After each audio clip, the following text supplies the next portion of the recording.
praise like a gospel choir. If we live forever, let us live forever tonight. Helicopters against the moonlight, our holy mother of the midnight. And if we live forever, let us live forever tonight.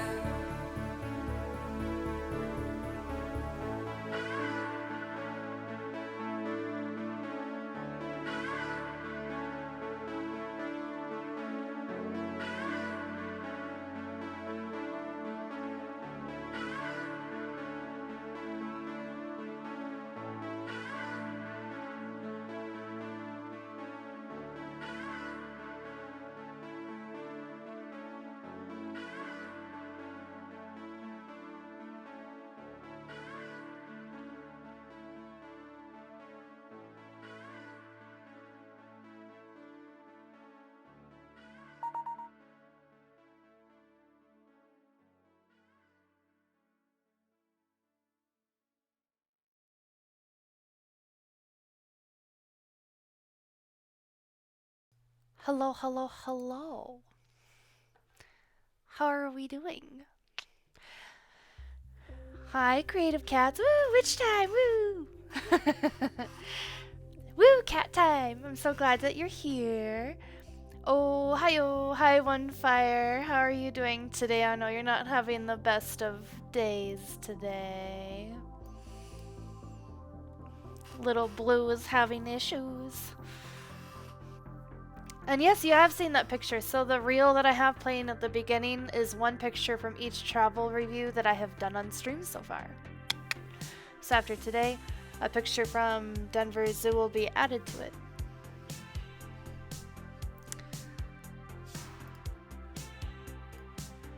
Yeah.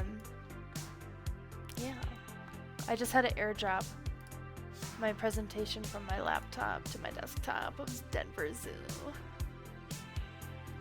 You could say he's got a fever or no coolant. So like when you first mentioned that the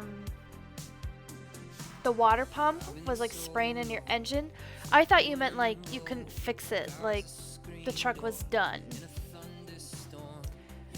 Like Little Blue died, and I was really sad. And then but it doesn't sound like that's the case. It sounds like you just need to replace the water pump, right?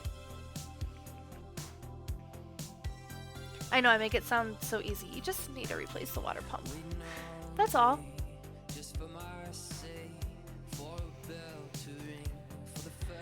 No, cars breaking down is not fun.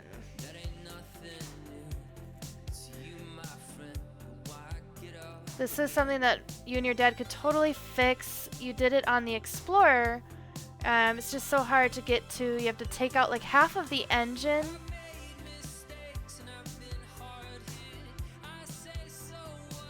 Okay, so you're just gonna pay for someone to do it because it's so much of a pain in the ass.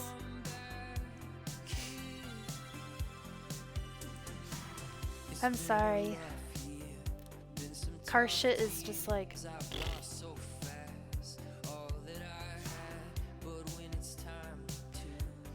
Yeah, you were like halfway to work when it blew? Oh no.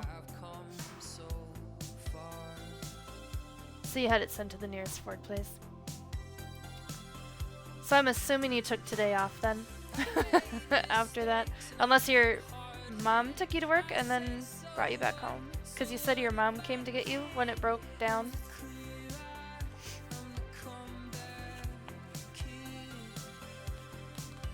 Look, I'm fidgeting. I'm like so nervous for you. I'm like folding paper.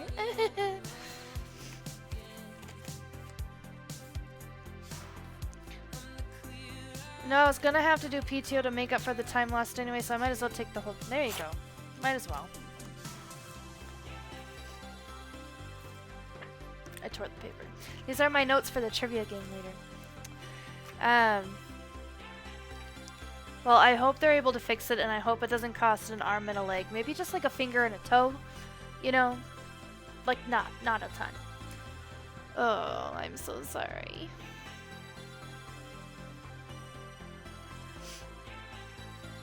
Yeah, Gigi's being super sweet and letting you borrow the car. Gigi's the best, man. She really is. I'm glad she just like willingly adopted all of us. Like, she's such a nice lady. Oh man. I have so much scrapbooking stuff now thanks to her. Which reminds me, I need to prep the scrapbook for Saturday, because the next stream after today is the coffee and crafting stream on Saturday at 8 a.m. where I will be drinking coffee and working on the scrapbook, which is just a general 2023 scrapbook. Some other announcements that I have. This will probably be like one of the last times I mention it. But okay, so new stream schedule. I now stream on Mondays, Tuesdays, and Saturdays. Monday at 5 p.m. Mountain Time. Typically that's going to be a photography related stream, so editing pictures and using Adobe programs, or adding products to my website, or creating a Soundwave image for the website, or photo blogging, you know, anything like that would be on Mondays. Tuesdays, like today, we do Travel and Trivia Tuesday. I like alliterations, okay? Today we're doing Denver Zoo, which I'm really excited about. And then Saturdays are at 8 a.m. Mountain Time, and those are coffee and crafting streams. Most of the time it's coloring, unless I have some other craft to do. But yeah. Another few announcements outside of Stream World. I have 3 art shows coming up now. One is on October 21st. One is on November 25th. And one is on April 27th. They're all in the greater Denver area, so if you are near that area on those dates, let me know and I'll be happy to pass along the location of the shows. I just didn't want to post the locations on Twitch, but the schedule is down below in my About Me section with those events. Also, guys, somehow I'm at 97 followers.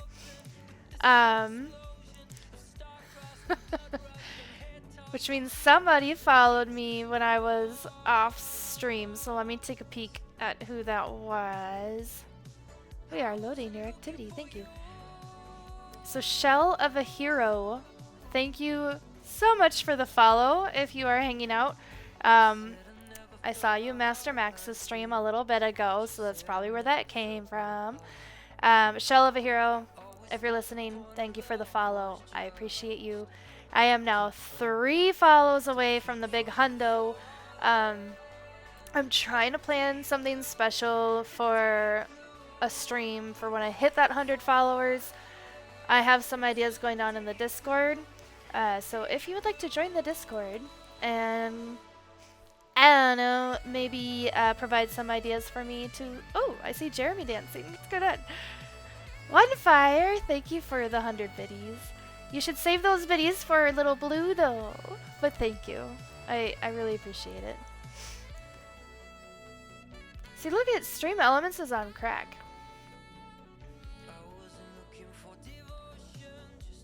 I have to get rid of the name thing. It's just gonna have to say thank you because Stream Elements is dumb. But thank you, One Fire. Yeah, the little dance always picks you up. I can just send you the video and you can just play it when... Oh, you know what? I'll add it to TikTok. How about that? I'll post it to TikTok and then you can play it whenever you need to cheer yourself up. How about that? Also, one more thing before I jump into the presentation. For the Make Me Eat Fruit redeem, I now have an apple, the friendly apple that's always here. The orange, the second best thing, but I now have grapes. So I made sure to grab 20 grapes. For the cherries, I was only doing 5, but that's just because I really fucking hate cherries, guys. Grapes I can handle a bit better, so I grabbed 20 grapes, okay? So there's an apple, an orange, and grapes today. Those are the options. I still make faces with grapes, but they're just not as horrible as cherries. Cherries are Blech.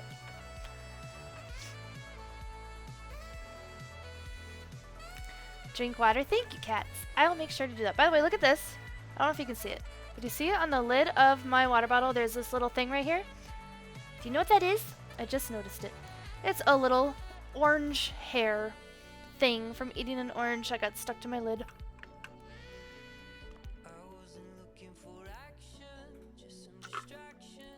Thank you. I just peed right before I went live, so I can take big gulps. I have a bladder of steel anyway. I'm not really worried about it.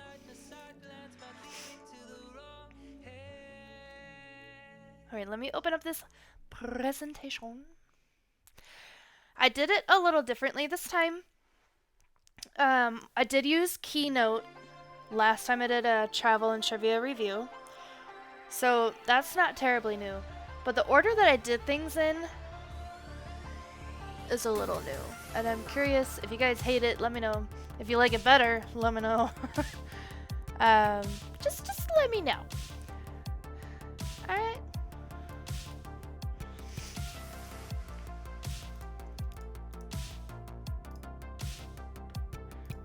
Let me see if I can get this. So if I go to like play the presentation, it goes to full screen and I'm like, well, that's not what I want.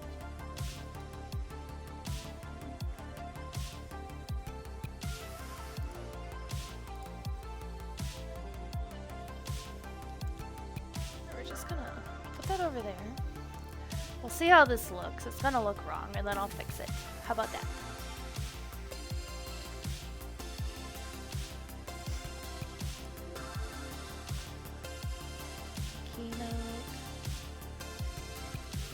Okay, not bad.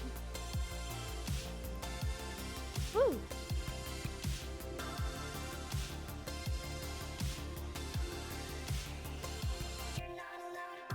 Maybe there.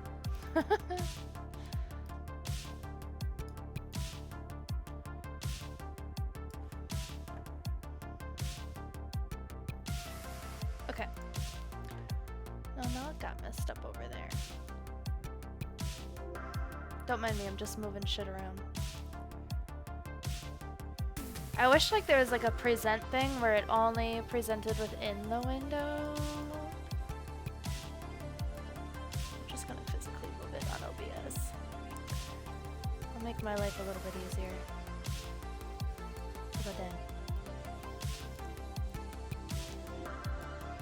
that? Okay. Well. You wanna know something shocking that I did not realize? So I live in the Denver metro area, okay? I've been to Denver Zoo twice. I have lived in the Denver metro area since 2015. And I have been to Denver Zoo only 2 times. Apparently, I prefer Cheyenne Mountain Zoo because I've been there like 8 times. So... But I just happen to have more tiger pictures from my time at Denver Zoo than I do from Cheyenne Mountain Zoo. And Creative Cats is the one that redeemed this travel review. And Creative Cats specifically requested photos of tigers. So to Denver Zoo we go. And thank you, Cats, for the redeem. I really appreciate it.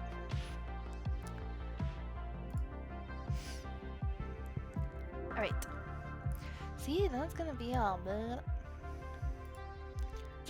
Alright, you know what we are just gonna do? Hold on.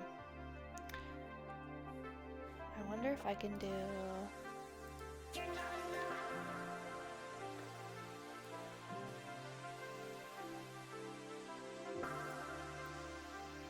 This is really funny because I'm like forgetting how to like go between screens on the Mac. View.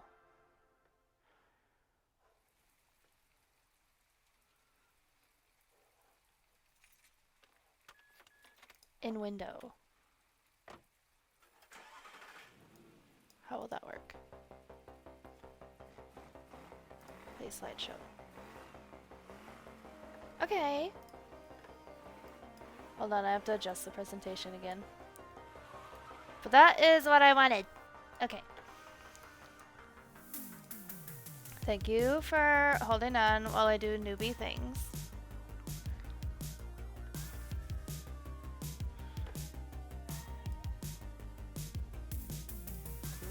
Okay. Woo! Denver 2 Zoo.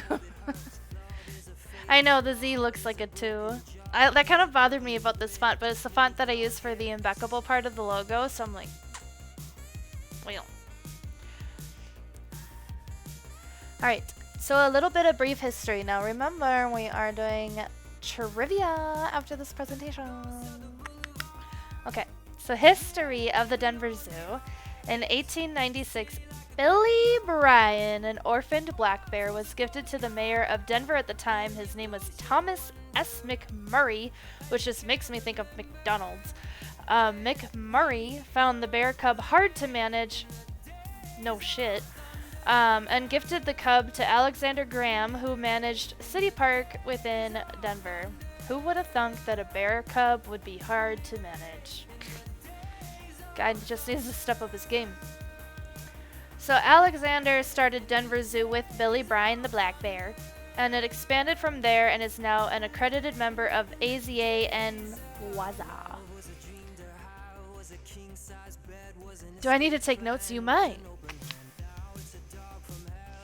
You might. Alright, pictured is an Asian elephant. So I did this by animal, okay? This is how I did this review, but I'm not ranking the animals. We'll see. We'll get there, okay? We'll get there. I'm getting ahead of myself. All right. But first up, cats. We have a big cat. The Amur, or Siberian tiger.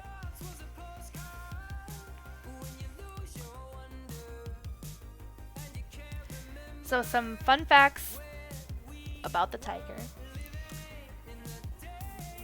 Oh, hold on, sorry. I wonder how big he let it get before he realized he's dealing with a super predator, right? Like, oh shit, this bear is kind of, not a good pet. Ah, your favorite animal. See, like donkeys and tigers. Got it. So the pattern of stripes on each tiger is unique. The website compared it to like the fingerprints on humans. They use claws. This I found interesting because this I did not know. They use claws to communicate with each other by raking the ground, like leaving scuff marks on the ground and leaving claw marks on trees.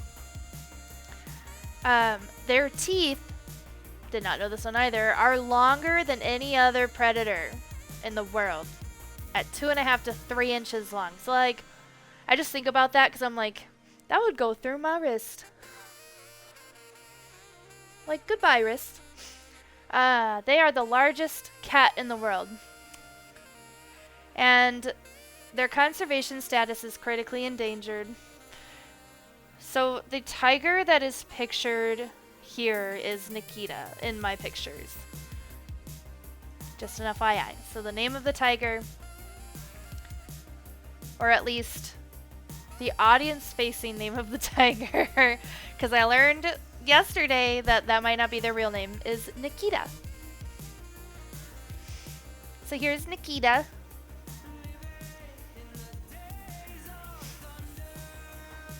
Looking super focused at something.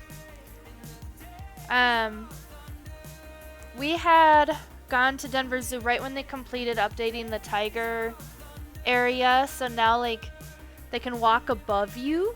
Like you can stand in this area and there's like a bridge within the enclosure where they can walk above you, and it's pretty cool. Nikita never did that when we were there, but I just thought that's a pretty cool idea.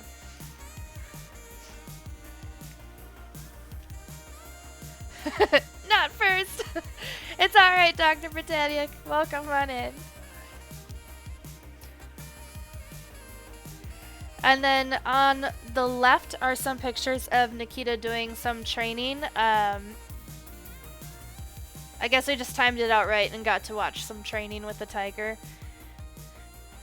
So basically, they teach Nikita to like stand on back paws, and she also walks side by side along the fence, and that's so they can like examine her and make sure everything is good, I guess. Like, I'm not a vet. I don't know exactly what they're looking for.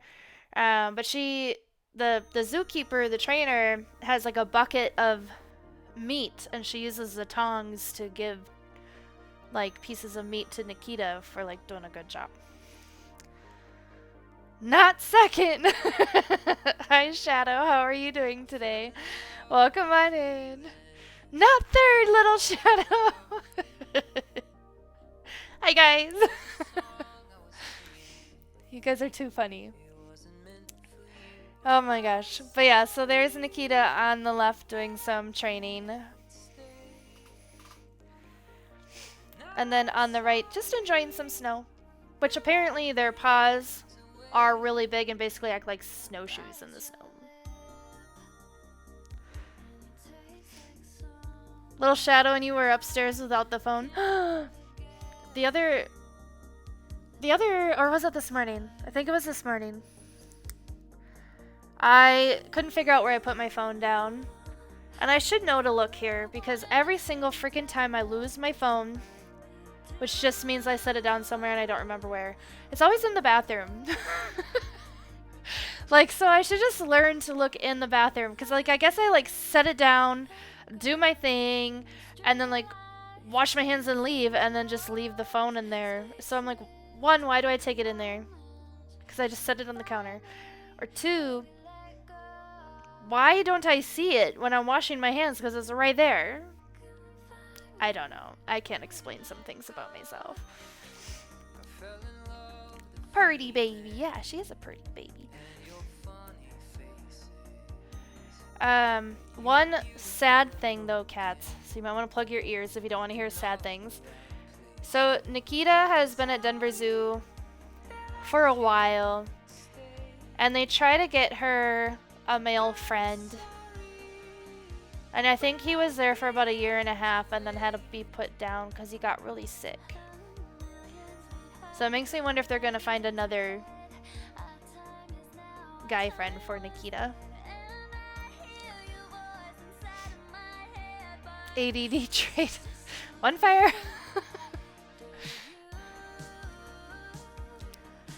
Oh man.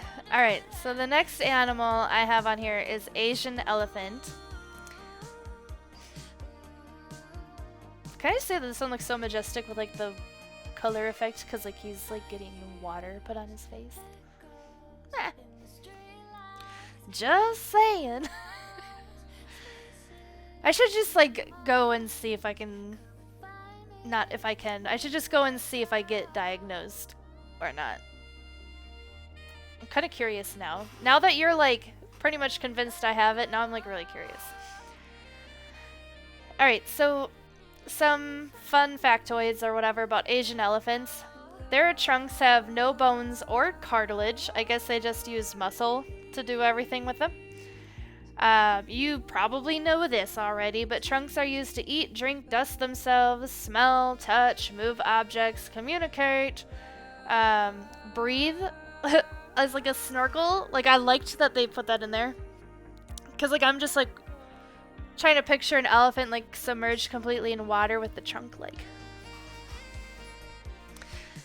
Oh my goodness. And as a weapon. Hi, Dookie Booty. Hi, Squid. How are you doing today? Welcome on in. In your defense, I'm convinced everyone has a mild case of it. Everyone has it. Everyone. So male elephants have tusks that are used for digging for water, uprooting trees, removing bark from trees, and moving heavy objects. I guess they use it like a lever. But I thought this was kind of cool, just like we are right or left-handed, male elephants are left or right tusked, which makes me wonder, like, for female elephants that don't have tusks, where does that come into play with them? Oops, sorry. Bumped my mic. And tusks are never done growing, but often get chipped or broken off. I guess they purposely break their tusks off to keep them the length that they want them.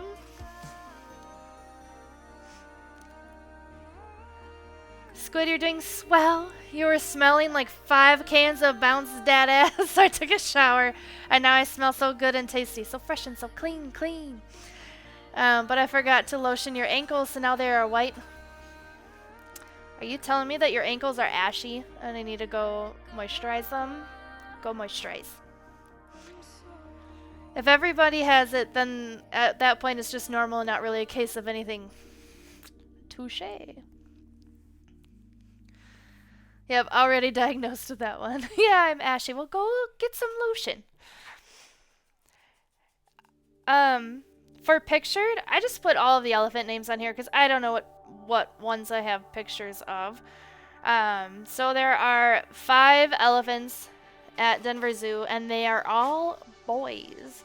And their names are Groucho, which, excellent name. Groucho, Bodie, Billy, Jake, and Chuck. I'm like, who came up with these different names? Because I'm like, Groucho, 10 out of 10. Bodie, okay. Billy, Jake, and then Chuck. Okay. And their conservation status is endangered.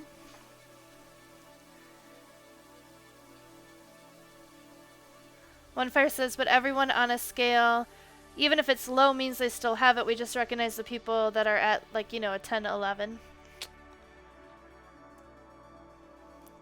So these pictures show the Asian elephant's training session. So again, I don't know if they're actually called like training sessions or what, but basically the elephants come down to this area where like there's like this amphitheater kind of thing.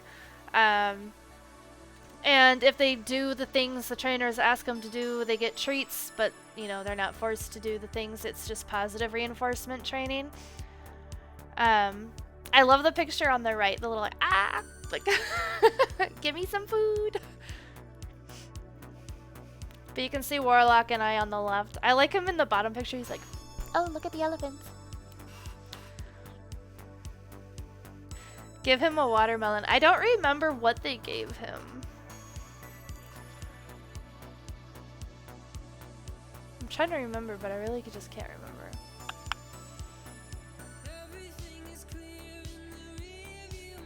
I don't know.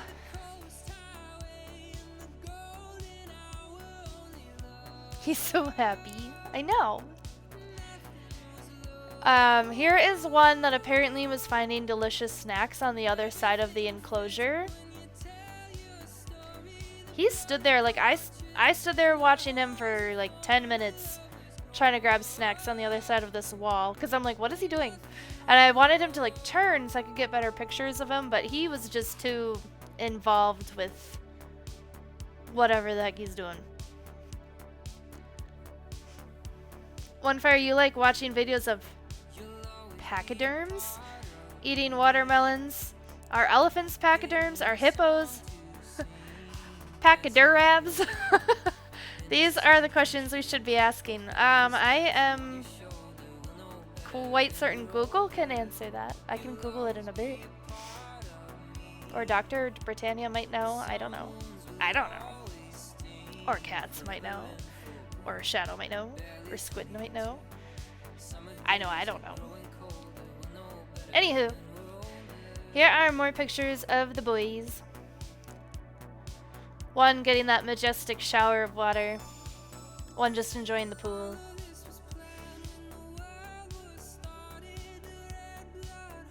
Hippos are the closest living relatives of whales.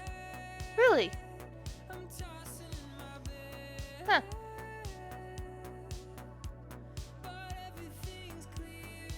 I did not know that.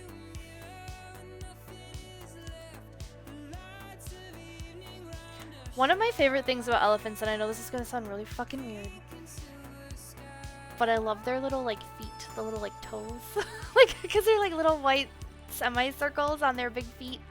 And also, elephant legs to me always look like fake. Like someone is in there in a costume on stilts of some kind, because like their skin is always so loose on their legs, and I'm like, I don't know. I'm just weird. Really fascinating. Really. But I did find out their leg bones are basically just like a big pillar of bone. Pachyderms are the ones with pancake feet. So, like elephants?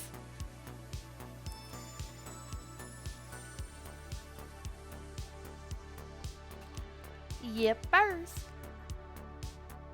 That is a great way to remember that. Pachyderm pancakes.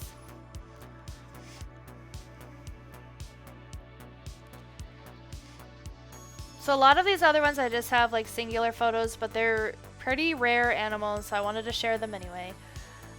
So here's a black rhinoceros. They have a prehensile lip, or hensile maybe, that they use to grab leaves and strip bark off for food. I did not know this, but they do have sensitive skin that is prone to bug bites and sunburn. So they actually require like access to shade, and then they like to roll around in mud to keep the bugs off their skin.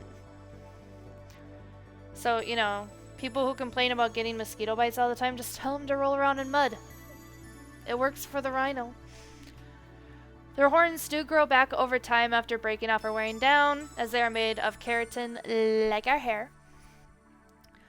They don't have great eyesight, and they use their sense of smell to find their mate. Apparently they can smell their mate from miles away, which is kind of terrifying to me.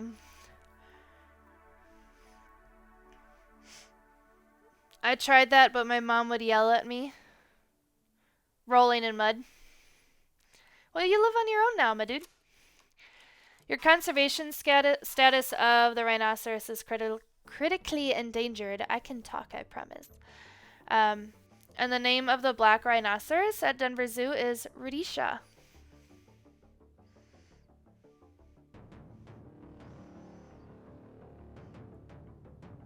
They also have a greater one-horned rhino.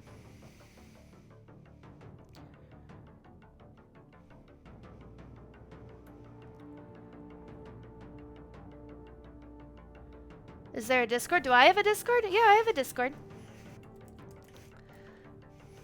There you go. Next up I have, and I don't know how to say this, a Serenius vulture. That sounds right to me, but I am not 100% sure. But we're going to Serenius until I am corrected.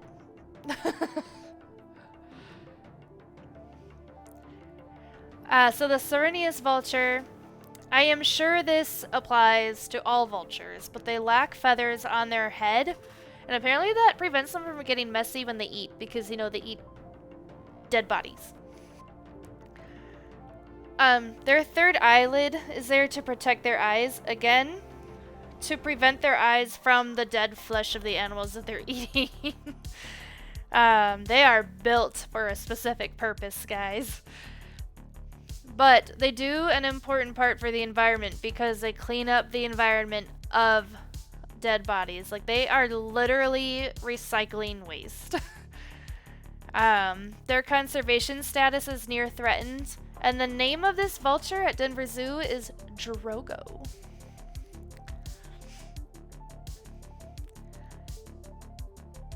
I, too, don't want rotting intestines in my hair, right? Fair point.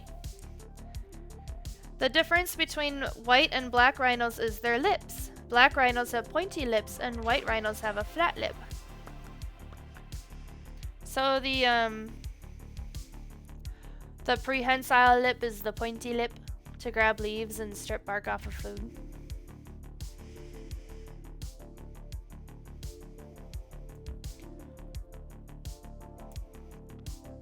But here's the vulture. It does have kind of like fuzzy feet though.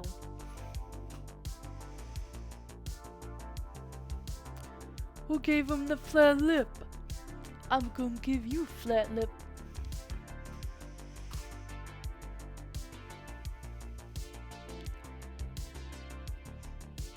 One of my favorite animals to see at zoos is the eastern bongo.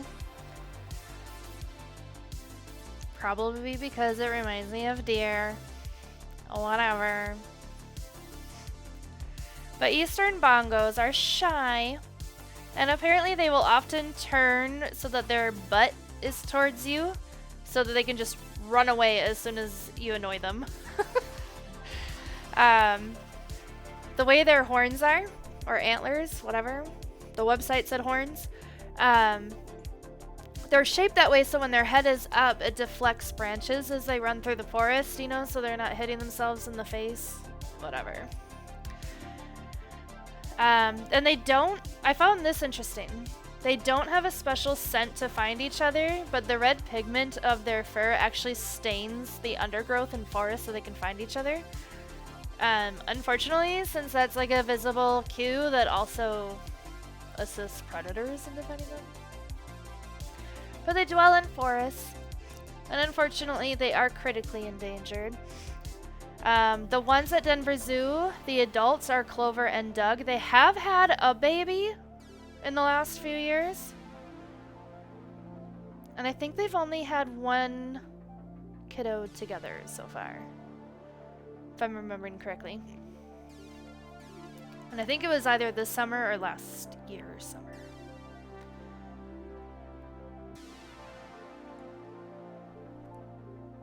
Yeah, I just like them.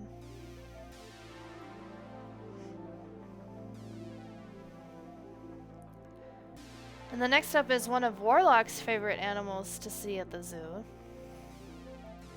Is the Komodo dragon.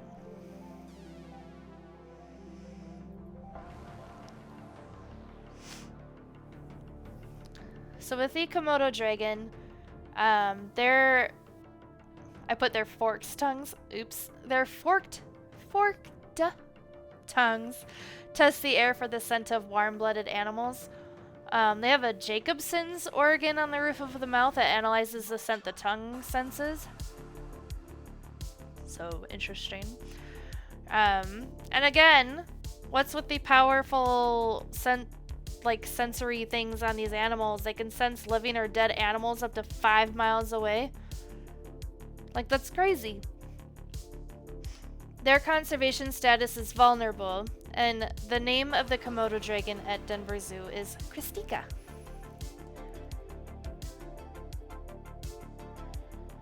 Bongo captive breeding is really hard because they are so shy and stress easy. Yeah, like, that's why I was like, I'm pretty sure they've only had one. And I remember Denver Zoo made a really big deal out of it. Plus, I mean, like, oh my god, the baby was so cute.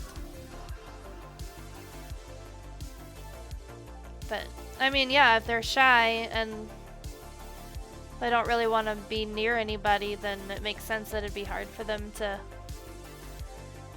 get romantical under pressure. Under pressure. Do, do, do, do, do, do.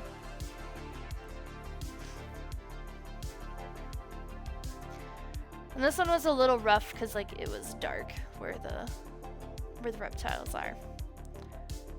But it's a decent picture, nonetheless. Creative Cats, I heart you. I like how you're just adding information. Komodos are venomous too. They have also been reported to dig up and eat corpses. Well, so people on the islands with Komodos usually burn their dead. No. Please keep going. I love it. I mean, they can sense things up to 5 miles away that are living or dead, so unless you can bury somebody more than 5 miles below the surface of the earth, I think, you know, that wouldn't go very well. Whispers, he can smell you. But I thought Komodo dragons weren't necessarily poisonous, but their mouth is so full of bacteria it causes severe gangrene.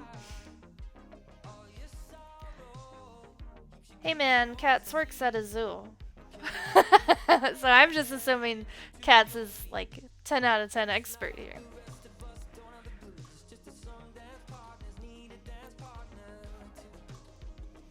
But I'm curious to know what the response is. Is there venom that causes severe gangrene or something like that, or is it a combination? It does have lots of bacteria, but there is venom too. Owl book. We're learning today, folks. We're learning.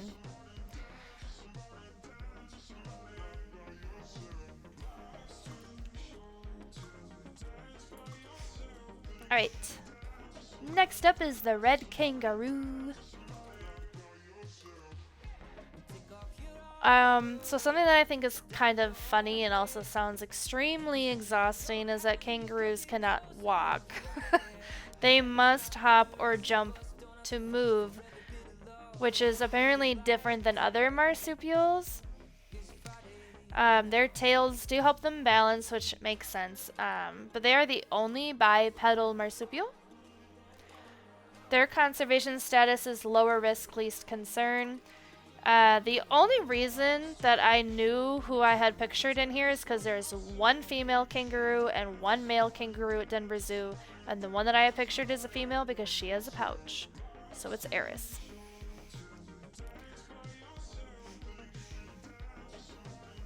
So there you go. There's a picture of Eris. Oh, and there's my positive news of the day, because I remembered to update it again. Because sometimes I do a good job of that. So Peru will begin establishing three new protected nature areas in their country. So it has yet to be determined if they're going to be national parks or just protected areas. Because they are swapping their debt to the USA for conservation efforts. So I didn't know that this was a thing. Okay, but apparently in 1998, there was a Tropical Forest and Coral Reef Conservation Act that passed that allows countries who have debt to the United States to reduce their debt to the United States in exchange for commitments to protect forests and coral reefs. I thought that was pretty cool.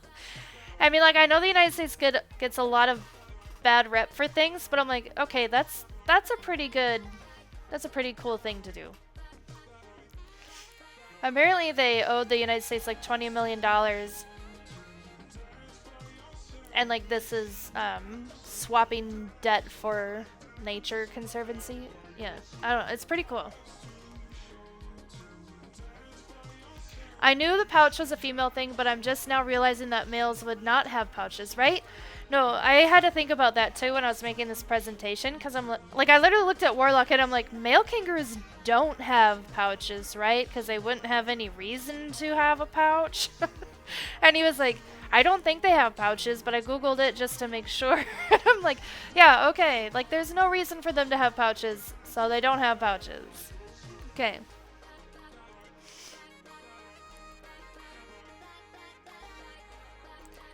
Okay, so Komodo dragons.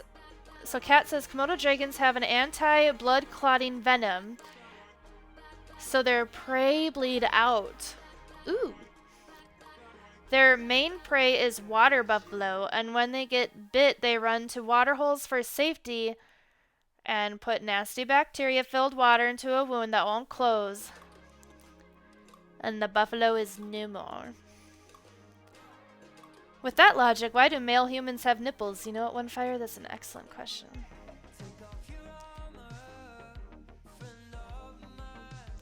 And Creative Cats, now I just want to sing the Water Buffalo song from VeggieTales.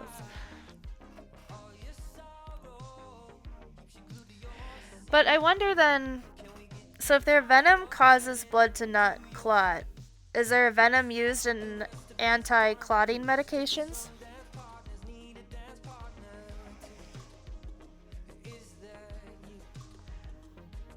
Just a question. Alright, and the next is a reticulated giraffe.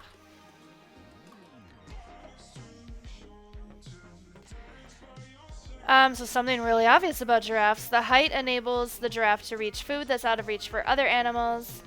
Something I didn't know about giraffes is that their hearts are about 2 feet long and weigh about 25 pounds. That's a really fucking big heart, guys.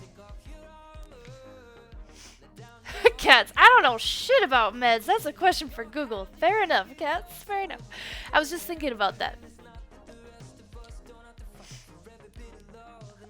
Giraffes can see movements for up to a mile away, which I mean, like, they're pretty high up, right? So, like, pretty good view from the top.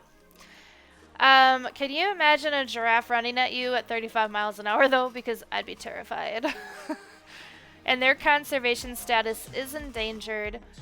Pictured is a giraffe named Dobby, who was a famous little baby giraffe at Denver Zoo. He was famous because they didn't know that his mom was pregnant when she, like, they had suspicions that she was pregnant about a couple weeks before he was born, because she all of a sudden gained, like, a lot of weight. But otherwise showed no signs of pregnancy before that. And then, like, a week before he was born, they were able to do an ultrasound on her and confirm the pregnancy. He wasn't supposed to have been born when he was premature. And ended up needing a plasma transfer, which they got from Cheyenne Mountain Zoo from their giraffe herd.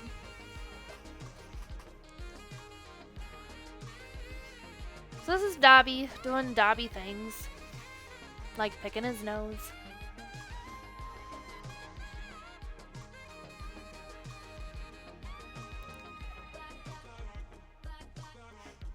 And then next I have the river hippopotamus. By the way, have you guys seen the TikToks of, like, there's an American husband with his German wife, and he does, like, she has to pronounce words from the English language, and she cannot say hippopotamus.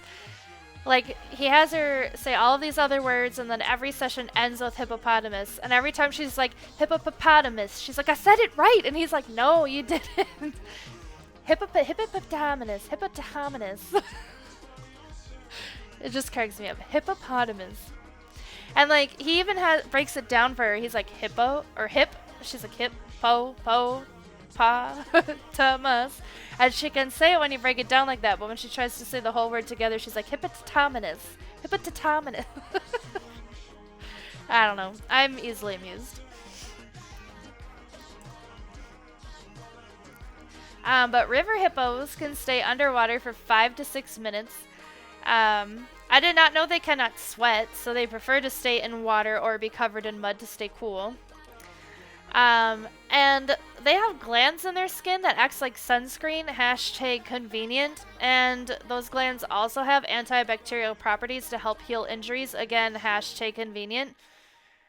Like, what the hell? How come we haven't evolved to have that? Their conservation status is vulnerable, and the name of the hippo at Denver Zoo is Mahali. Hippos scare me. I mean, like, I definitely would not want to come across one in the wild. Because they can also run very fast for being the size that they are.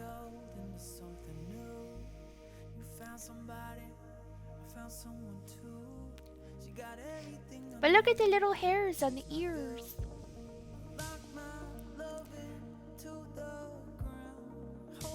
That makes you a smart person. Don't they kill more people than sharks? Yeah, I think so. They kill 500 people a year. Like, I would much rather come across a male lion than a hippo.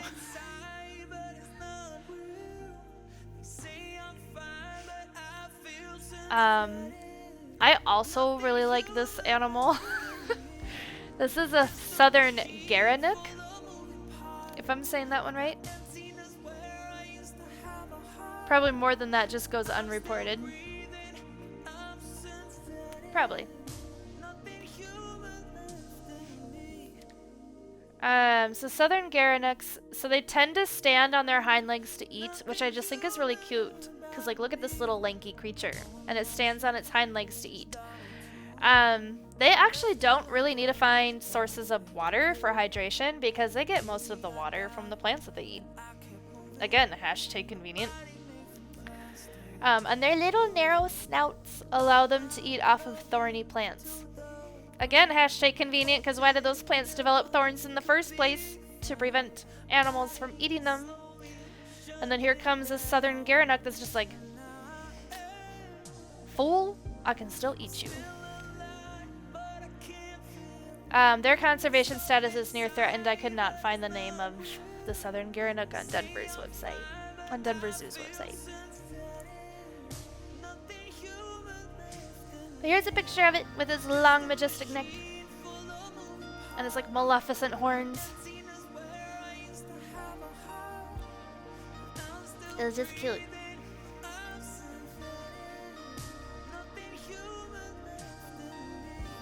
I like it.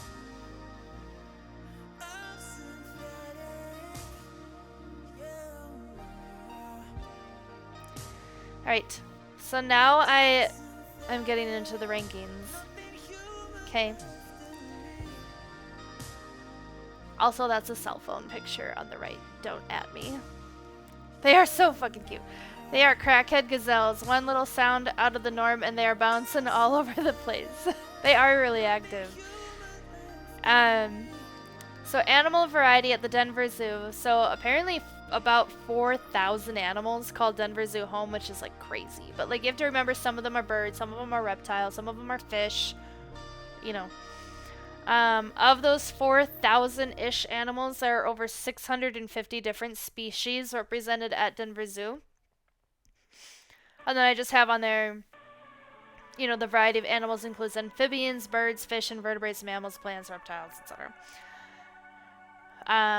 So I gave him a 20 out of 20 because I figure 4,000 animals and 650 different species is a freaking lot. So I gave him 20 out of 20 for animal variety. That's an amazing picture. Thanks, Dr. Britannia. Plants. Yes, that's how it was listed on the website, actually, and I thought it was funny, so I left it.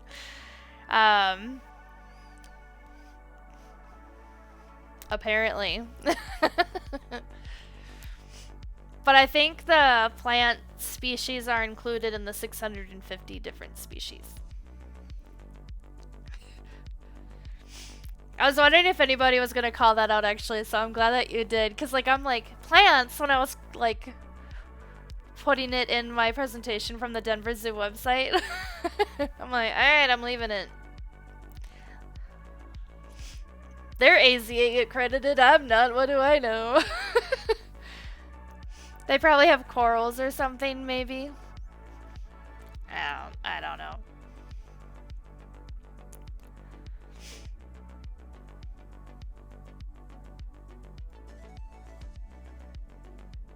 Oh, because I don't know the name of the monkey. I was trying to remember the type of monkey that is. It starts with a C. I don't know. But I also ranked them by food variety. So one of the times I was at Denver Zoo was when it was like really, really freezing cold. And nothing was open. Like we got, Warlock and I got into the zoo for free that day because like hardly any animals were available for viewing and stuff because it was that cold. And then the other time I was there was several years ago. So apparently, a capuchin, no. Is it capuchin? Hold on. I thought capuchins were smaller. I feel like this is something like, yeah, it's not a capuchin. I feel like something like like it's not Colombian, but the word is kind of close to Colombian.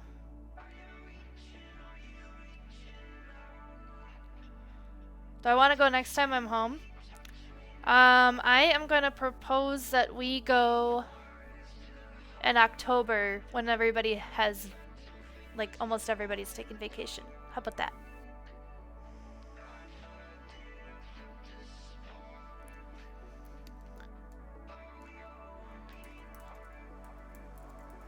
I'm literally Googling skunk-looking monkey. Oh my god.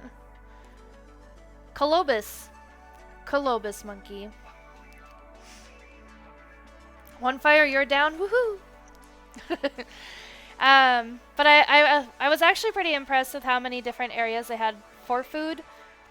So there's 4 like cafe restaurant styled areas. There's 2 food trucks now. 4 of these like snack and sip stops where they sell beer and soda and pretzels and things like that. 1 Dippin' Dots, which I could honestly care less about personally. And then 1, my favorite, coffee and ice cream. Hello, please and thank you. There are vegetarian and vegan options available. So I gave it a 10 out of 10 because I thought that was a good variety of things for a zoo. Like typically zoos I've been to only have like 2, 3 cafe restaurant areas.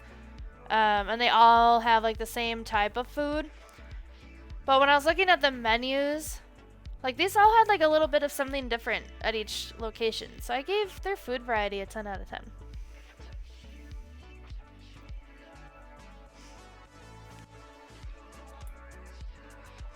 Accessibility. By the way, I have it noted at the bottom of the page, but Denver Zoo no longer has polar bears. So you cannot see a polar bear anymore at Denver Zoo, even though I took this picture of a polar bear at Denver Zoo back several years ago. But accessibility, so for mobility, most exhibits are accessible for all, but some of their restaurants apparently do not have automatic doors. I am unsure if that means they don't have doors with the push button, or if that means some of them don't have like automatic doors, you know, like where you stand in front of it and it opens. I'm assuming they mean like automatic doors, but I could be wrong. I thought this next point was really cool. The zoo provides sensory kits and has designated quiet areas. The sensory kits, 10 out of 10 in my opinion. I think that's a really cool initiative by the zoo. For nursing persons, multiple locations to nurse, but only 2 are not bathrooms. They're basically like, oh, we have a lot of family restrooms around the zoo. And I'm like, yeah, but who wants to sit on the toilet while pumping or nursing, you know? So only 2 of those nursing locations are not bathrooms. Dietary allergies. All allergens are listed on the bottoms of all of their menus, which I'm pretty sure is like a legal thing they're required to have. So I give it a 9 out of 10. Yeah, I docked him mostly for the nursing thing, because I'm pretty sure the doors have the button to open for wheelchair-bound peoples. They just mean like they don't automatically open as you approach.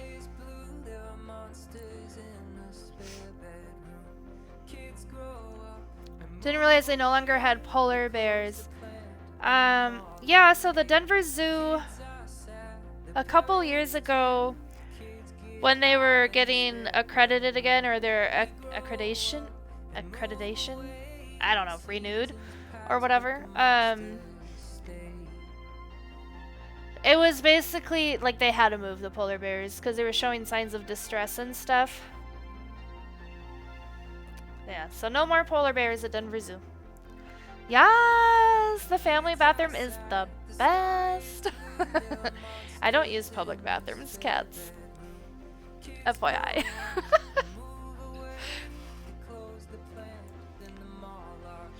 Alright, so animal talks and demonstrations. On the right is my beautiful husband feeding Jorge the llama. We were so excited to feed the llamas that day, and literally it was him and I, and then like a bunch of parents and like their toddlers and babies. And we're just standing in line waiting to feed the llamas, like, we don't care. We don't care that we're the only adults that are here that want to feed the llamas.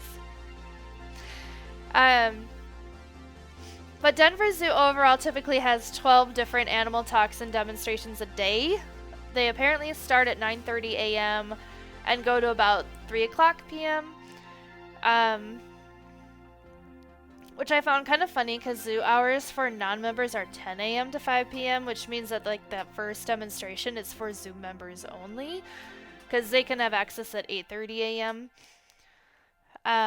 So I gave that a 7 out of 10 only because some of the demonstrations are before the general public can even get in. And the zoo is open until 5, and I feel like a majority of parents get their kiddos to the zoo like 11 noon. And a lot of these talks and demonstrations are before that.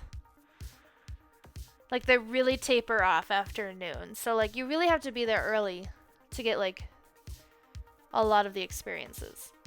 So I just feel like they should spread them out more, share the love more. So I give it a 7 out of 10. Makes sense. That's why I'm all about AZA accreditation standards. It might be due to how hot it is in the summer during the midday times. Yeah, like, I mean, they did what they had to do, right? Like I think one of the polar bears went to Alaska, and I don't remember where the other one went. The one polar bear went to Alaska, so it would be in a habitat more suitable for the polar bear. And one polar bear went to another zoo for a breeding program. But I don't remember what the other zoo was. I mean, it applies to both, right? I meant the demonstration times. Yeah. I don't know. I just want them to, like, put some later.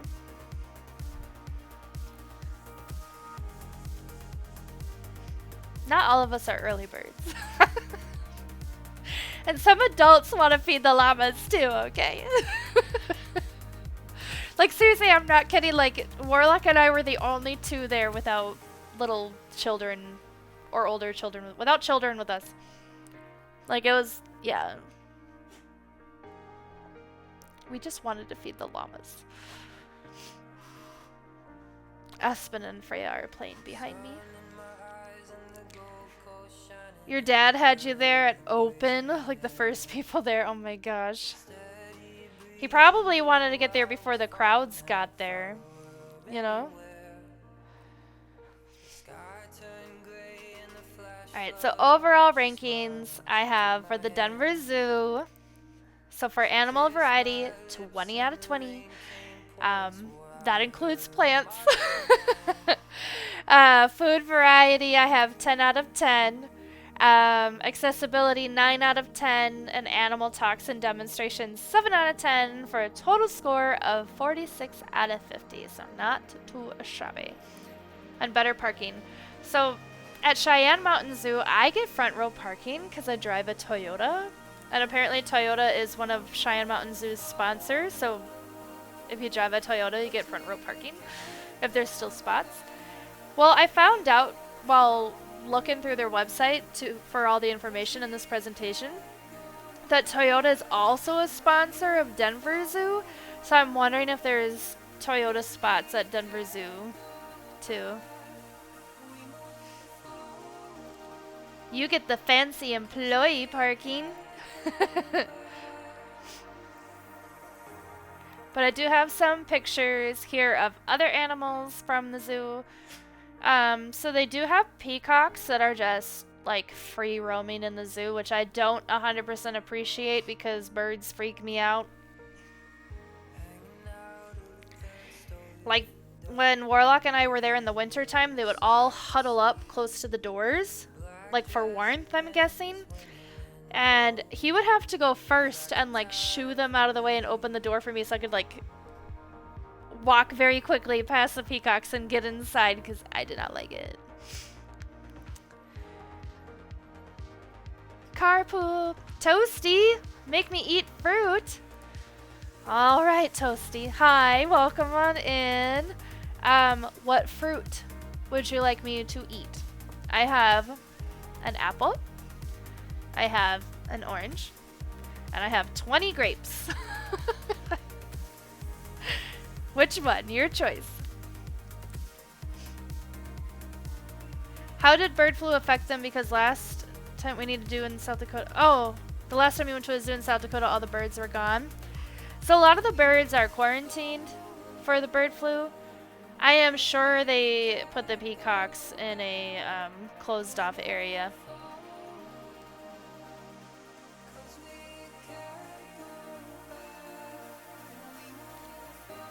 I like apples the best and they're good for your teeth. Alright, so I will crunch on the apple. Thanks to you, Toasty.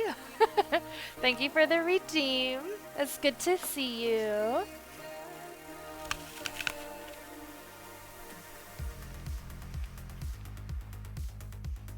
Very crunchy.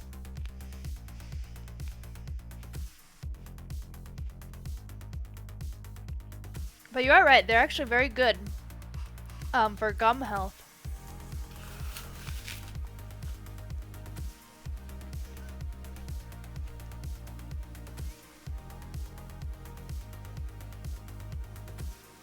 I'm always like paranoid I'm gonna start choking on stream.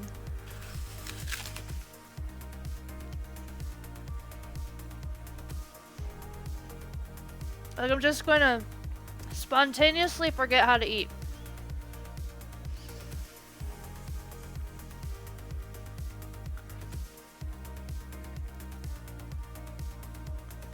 So this whole time, when they say an apple a day keeps the doctor away, they were talking about dentists. Maybe?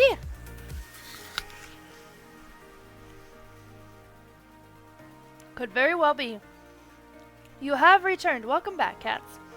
I just got through the overall rankings of the zoo, and then talked about how they have like free roaming peacocks within the zoo. And then Toasty redeemed make me eat fruit, so I'm eating my apple.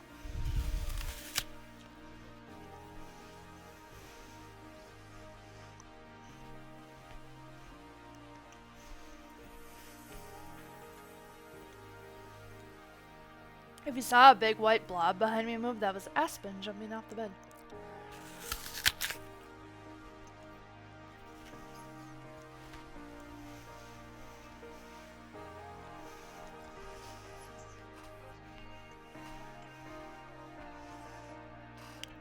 Peacocks are so mean for no reason. I don't like being around birds, cats. So I really would appreciate it if zoos just stop letting peacocks just freely be around people.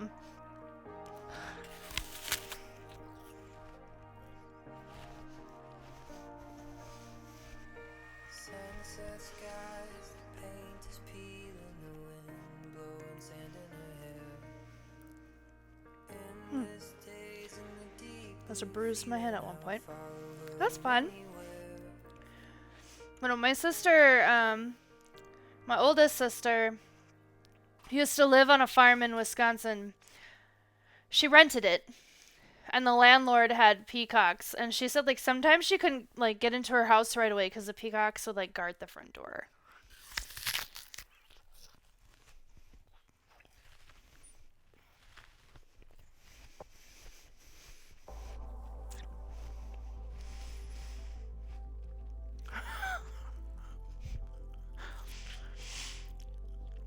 One fire.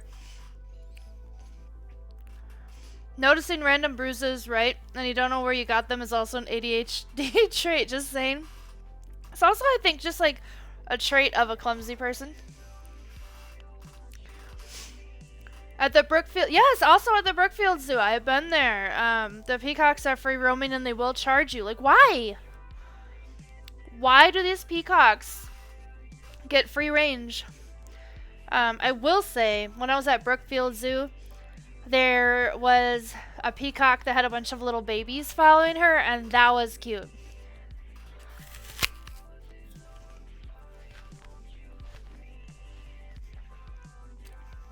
Britannia, your dad got fucked up by peacocks?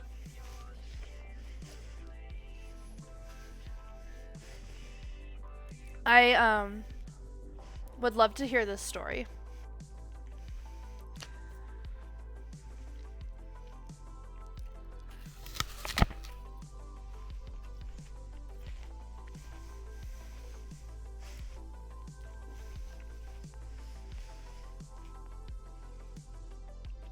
I literally read that, Dr. Britannia, as 1 second salt. Bedtime for the monster? Okay, no worries. Creative Cat, so you wouldn't like my zoo then? In a couple places we have an open aviary where the birds can land on your head. Also a hallway of bats where they literally fly alongside you. Bats I'm okay with for some reason. I think they're cute. They look like little puppy dogs with wings. It's like... And honestly, a lot of birds don't bother me. It's like peacocks and chickens freak me out. And I think it's just because like they're strutting and all of a sudden they're like... And they look at you with their side eye. And I don't like it because it makes me feel threatened. I don't like it.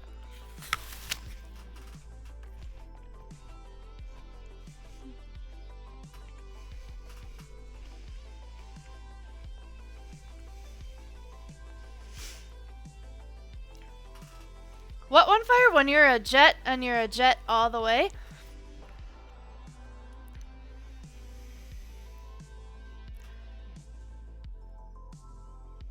When you're a jet and you're a jet all the way. If the bat bites me, do I become Batman? Fair question.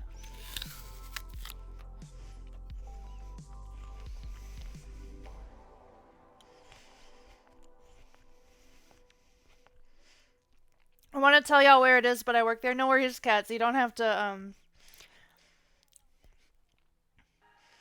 I forget the term that online people use. You do not have to reveal anything about yourself. Dox yourself. You don't have to dox yourself.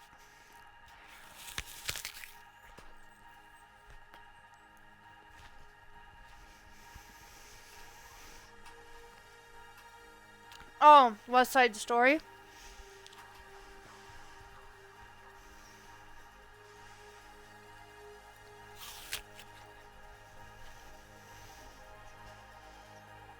I'm almost done. Now I'll stop crunching in your ear.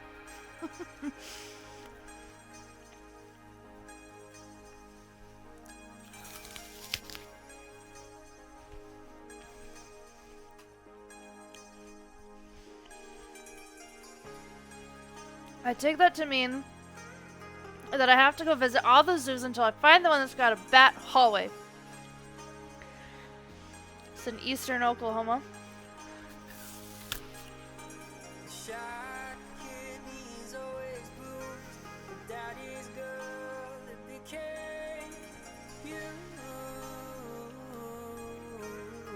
Well, Warlock and I like to go to zoos wherever we travel.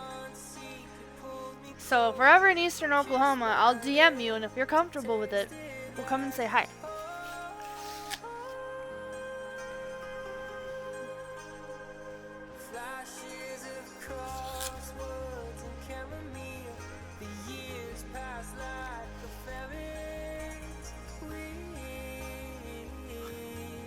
Yes, you're down. Woohoo! Good.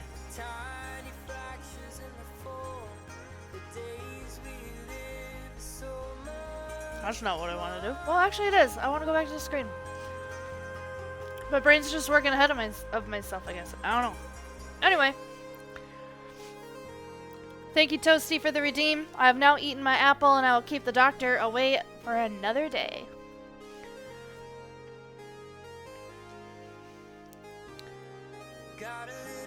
Of the peacock? Thanks, Empire. Now for, like, the burping that comes after eating an apple. Oh. Hold on. My laptop is gonna die, and I need to plug that in. 1 second. I just need to lean over here and grab the cord.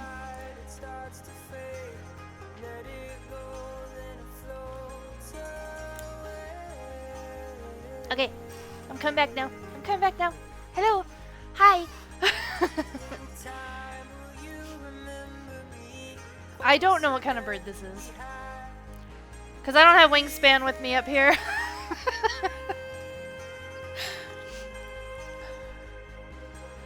If I had Wingspan with me up here, I'd be able to identify this bird. But since I do not have my bird resource, I don't know what kind of bird this is. But I like the feathers on the tail.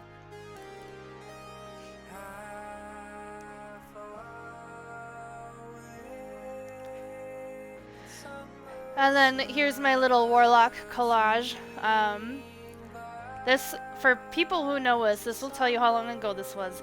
If you notice in the bottom left-hand corner, he's driving his Subaru. The Subaru he has not had since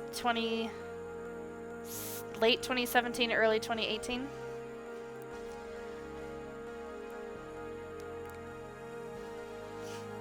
Oh, and I have those sunglasses that are on my head in that picture. Look, they're right here. Wow. Normally I lose sunglasses a lot, but I apparently have not lost these. Greenwood hoopoo?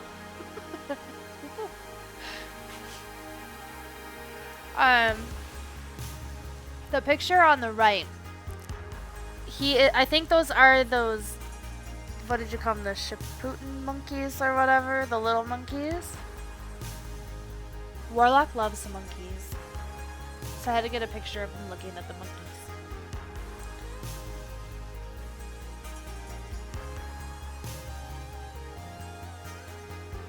Capuchin, thank you.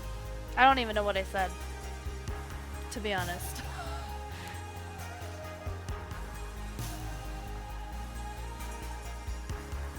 Yeah, this was when we first started dating. Aren't we cute? Oh my gosh, he looks the same and I don't. How is that fair?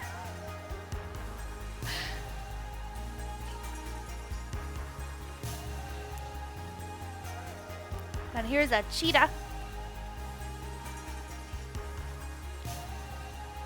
It was in a dark indoor area, so I switched it to black and white so I could up the clarity without like it going awful.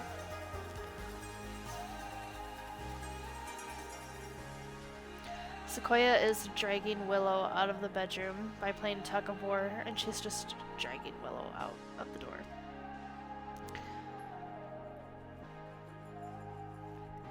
Alright.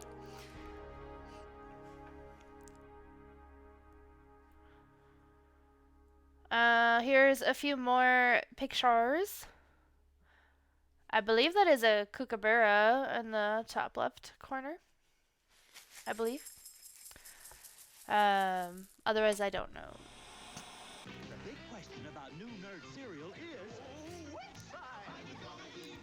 Orange flavor. Get hold of the Nintendo Cheetahs make you sad because they're in a genetic bottleneck. Today, call for the real. New Kool-Aid coolers with 20%. Okay, that's funny. This is actually a song on the Midnight album. After these messages. It's called Saturday Mornings. Blockbuster Video. Blockbuster Video. Is that grizzly bears are dangerous. I'm just like listening to it. Vehicles each sold separately with 2 figures. Batteries. Now here's a mountain goat. Atari Games has brought you a constant. What does a genetic bottleneck mean? I believe Cats is probably already typing, but what I believe it means is so they're an endangered species.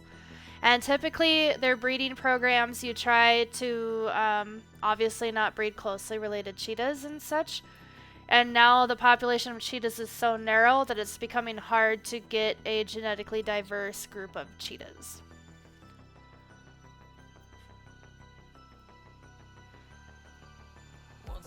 But Cats can correct me or add to that. But I believe that's what it means.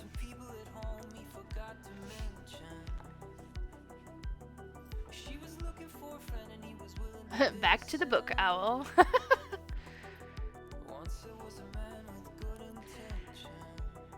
And here are some reptiles. Look at the stretch on that turtle, though. He is having a good time.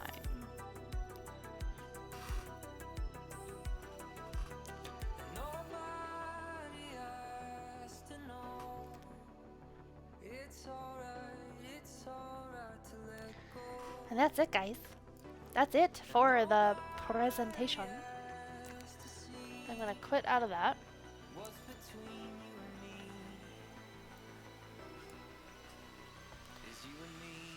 I am gonna take a quick break because my hand is all sticky from the apple. And then we will jump into trivia. So stay tuned. Alright, I will be right back, okay? I promise. I won't be gone for very long.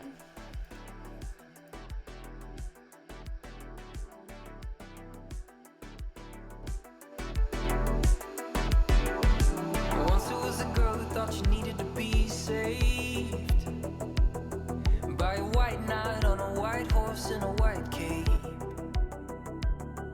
And maybe he's taken, but you'll take him anyway. Once there was a girl who thought you needed to be saved.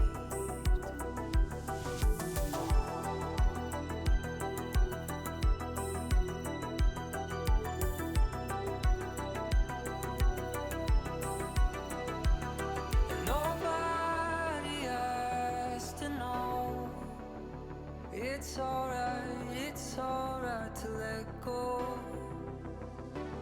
And nobody has to see what's between you and me. Is you and me.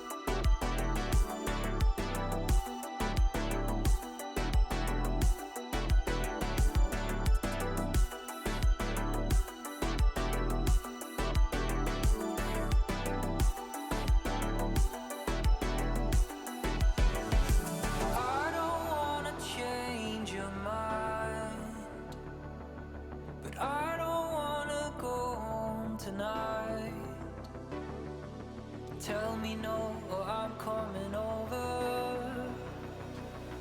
Let the devil make a deal with the angel on your shoulder.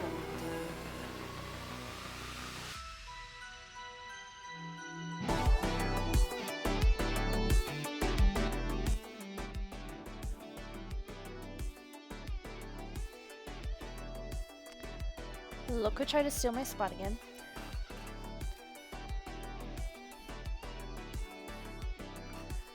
Well, first, I went into the bathroom to wash my hands.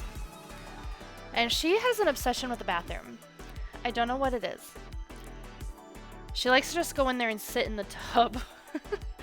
She like sprints by me while I'm washing my hands to go sit in the tub.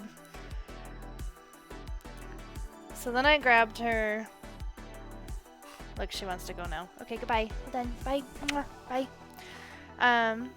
So she tried to like avoid me grabbing her out of the tub. And I was like, no, I need to close the door of the bathroom because if I leave her in the bathroom by herself, unsupervised, she steals my hairbands out of the cabinet because she knows how to open the cabinet. Or she'll knock down the trash can and play with the Q-tips that are in the trash can. So you have to keep the bathroom door closed.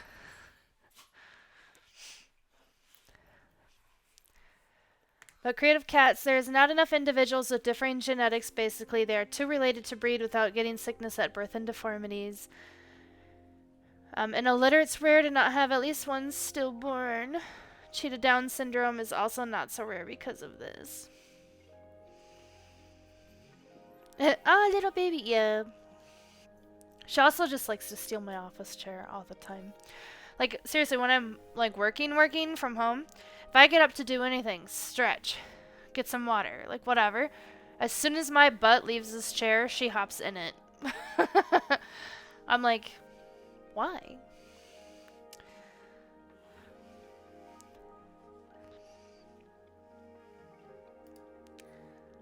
Okay, let me see.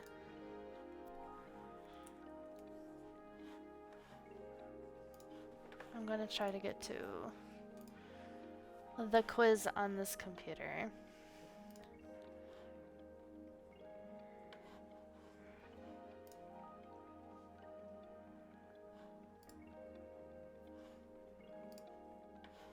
Why did you do that? Okay. Let me change the stream info from travel to quiz kit.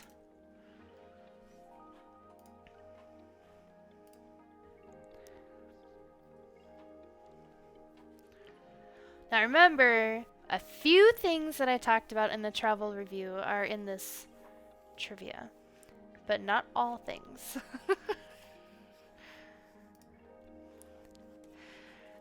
If you need to know how to play, if you would like to play, here are the directions and the rules.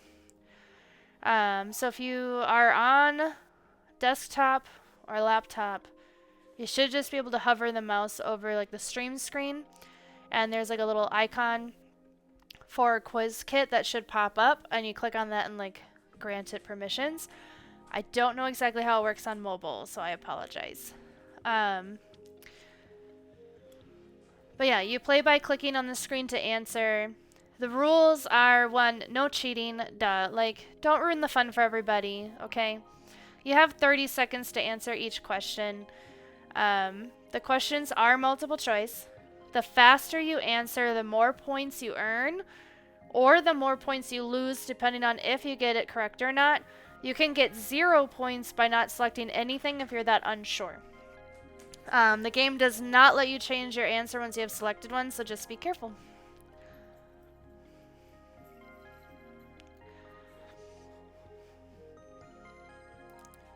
So I'm going to go ahead and launch the game as the dogs chase the cat up the stairs. I'm sure she appreciates that.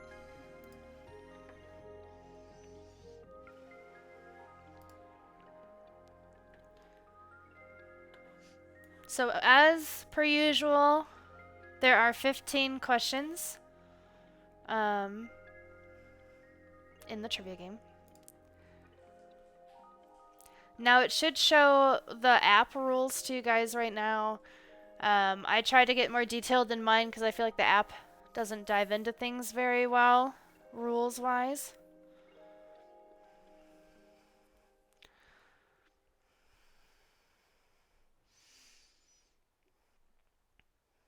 But I'm just going to give you guys a minute or two to look those over and to get logged in or whatever if you want to play.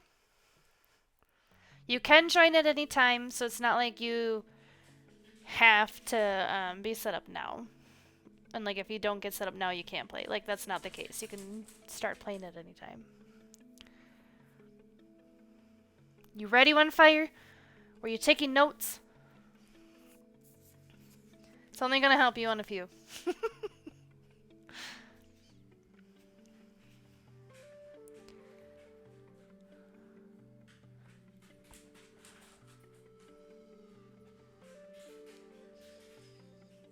Everybody's running back downstairs now.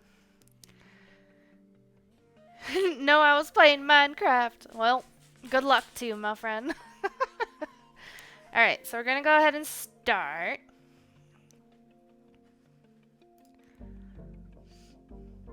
Alright, so question number 1. What is the most visited paid family attraction in the U.S. state of Colorado? The Botanical Gardens, Denver Zoo, Downtown Aquarium, or Cheyenne Mountain Zoo?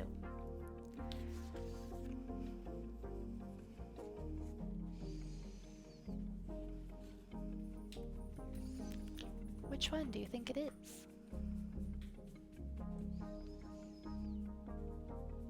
And remember, you have 30 seconds to answer. The faster you answer, the more points you can earn or lose, depending on if you get it right or wrong.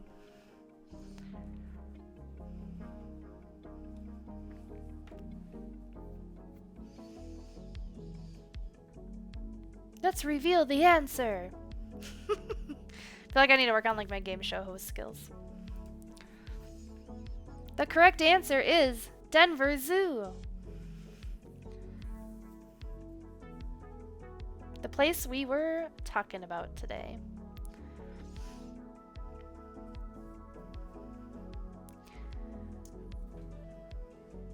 Alright, so next question.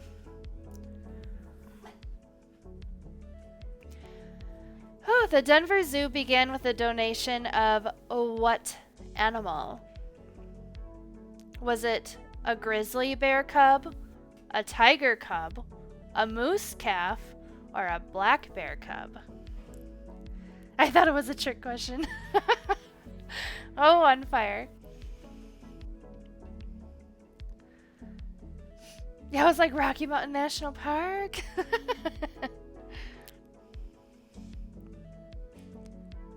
Apparently that's not considered a paid family attraction, whatever. I don't know.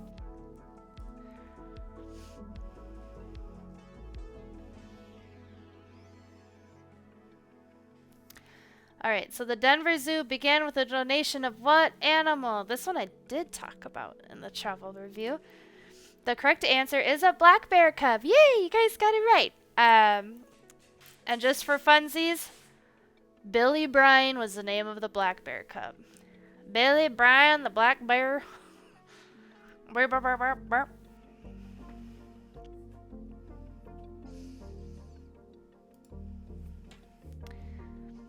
Alright, next a question. What was the first zoo in the United States of America to use a naturalistic zoo enclosure instead of barred cages? Was it Henry Dorley Zoo, San Diego Zoo, New York Zoo, or Denver Zoo? Is this one a trick question, or is it not a trick question?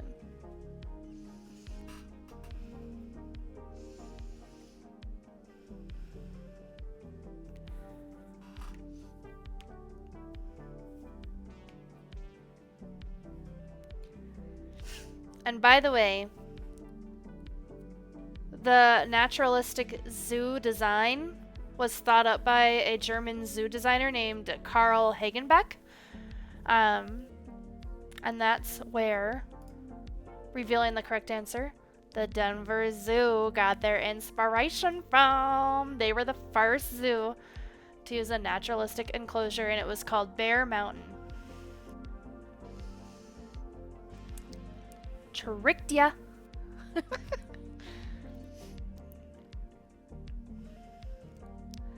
Alright, next question.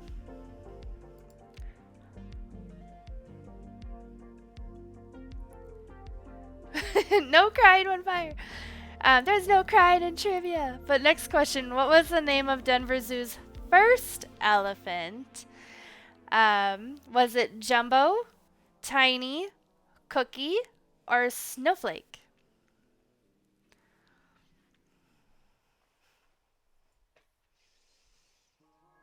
I will give you a hint. It was a girl elephant. I don't know if that's helpful.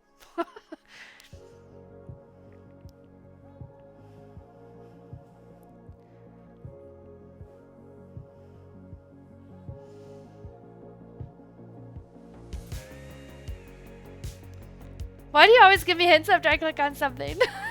Because I am mean. For real, for real. Alright, revealing the answer. It was Cookie. And Cookie did eventually get a friend, and her name was Candy. So then they had Cookie and Candy.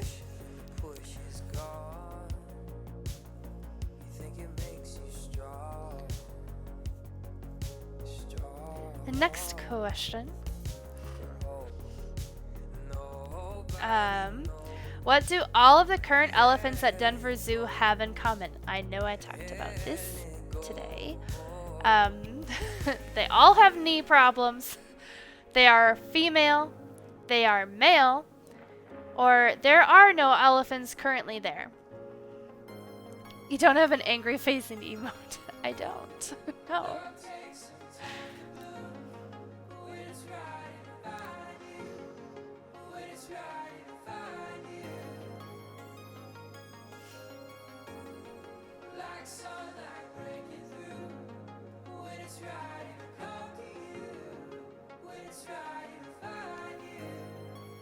Which one is it? They are all male. It's actually the biggest bachelor herd in North America, by the way.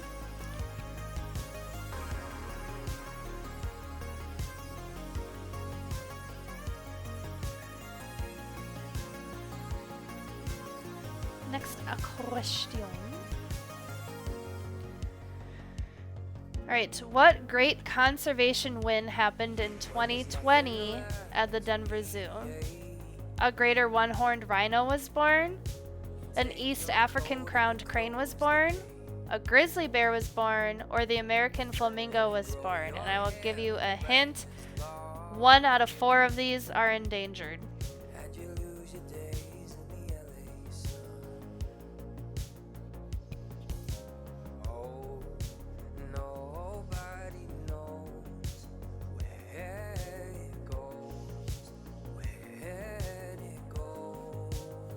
Did it again. Maybe you have to wait till I'm done talking. Alright, reveal answer. The greater one-horned rhino? You guys got it right. Don't be mad. But yes, a greater one-horned rhino was born. By artificial insemination, actually. I don't know where they got the sperm from. You're negative 2,000 right now. I believe in you. Alright, question number 7. What celebrity did Denver Zoo name a flamingo after, launching a TikTok social media campaign around the name? Was it Nick Carter from the Backstreet Boys? Was it Joe Jonas from the Jonas Brothers? Was it Elton John from Elton John? Or was it Zac Efron from Many Things?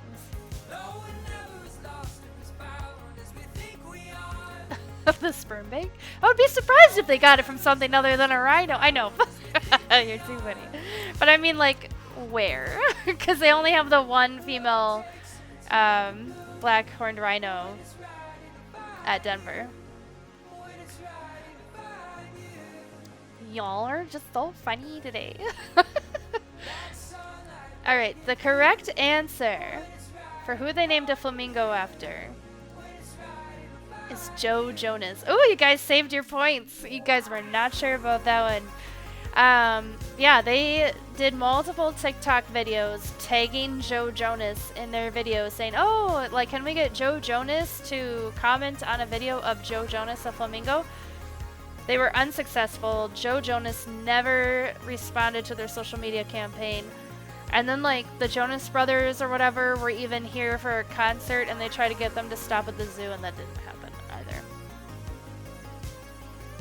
I should have named the flamingo Nick Carter. He's a cooler person. I'm just a BSB girl, okay?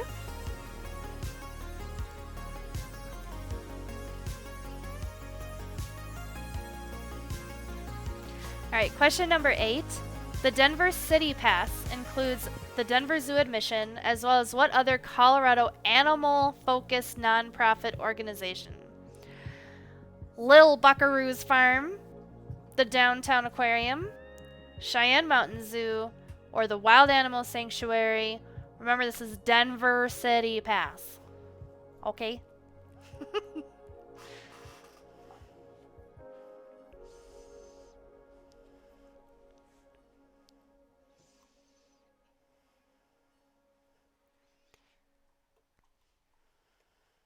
The Hawaiian Zoo. You're right. You just have to fly a really long time to get between the attractions. Alright, and the correct answer is the Downtown Aquarium. So Lil Buckaroo's Farm is like a little privately owned petting zoo. The Wild Animal Sanctuary, I forget the name of the town that its address is technically in, but it's like half an hour north of Denver. And Cheyenne Mountain Zoo is in Colorado Springs.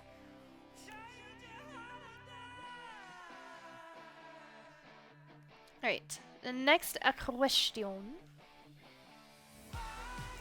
What annual event does Denver Zoo host every year featuring live entertainment as well as Santa and Mrs. Claus? What do they call this? Is it Ho Ho Ho at the Zoo? Denver Zoo Christmas Cheer? Santa Claus is coming to town? Or Denver Zoo Lights?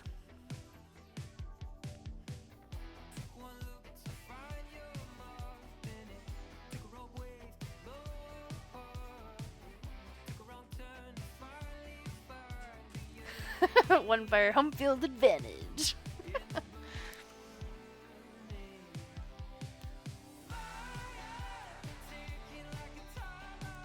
I'm gonna laugh really hard if you get it wrong now. I'm just letting you know. Alright, and the correct answer is Denver Zoo Lights. Alright, you got it right. I won't laugh at you today. I will be so sad. Well, you don't have to be sad.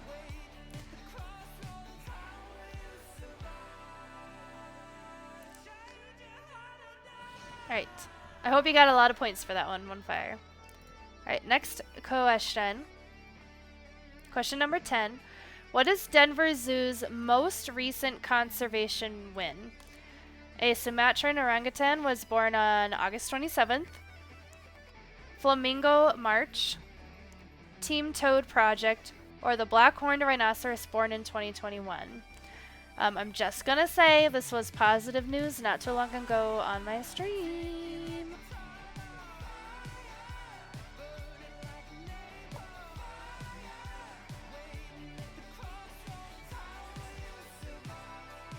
Damn it, not again!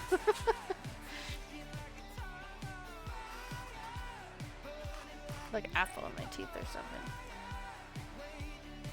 Like every time.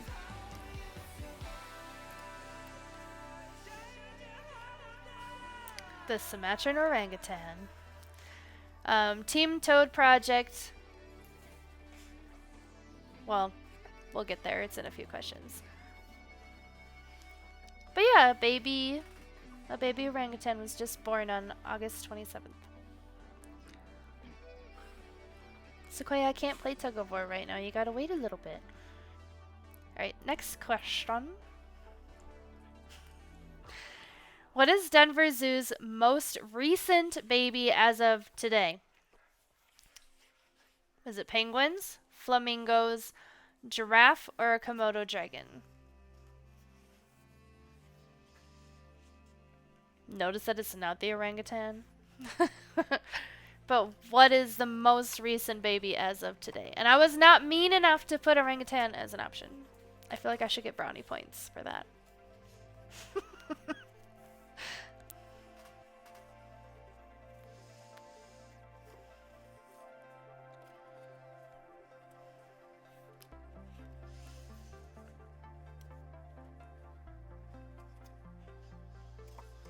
Then the correct answer is flamingos. So they've had both American and Chilean flamingos born at the zoo recently. Apparently.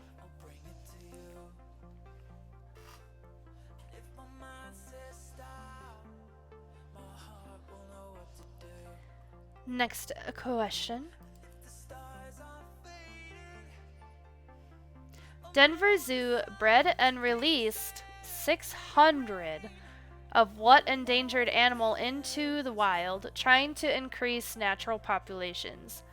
A boreal toad, a queen angelfish, a bald eagle, or a vampire bat? Did I hear about the flamingos that got caught up in the hurricane and got flung halfway across the United States? No, I did not.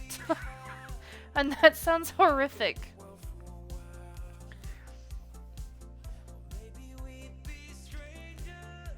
Sounds absolutely terrifying.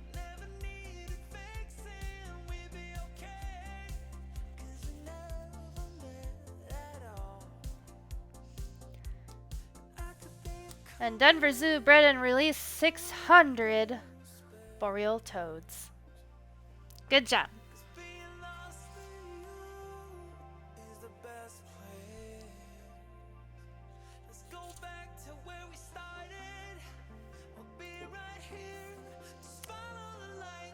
And then the next question. The Denver Zoo is the first zoo in the northern hemisphere to successfully breed what animal? The reticulated giraffe, the boreal toad, the Titicaca frog, or the red kangaroo?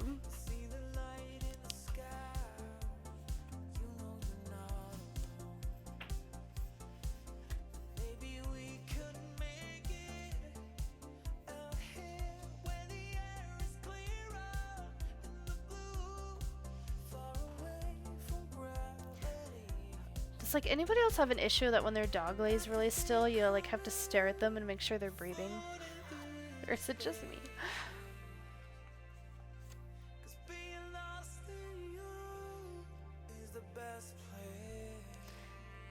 Alright, and the correct answer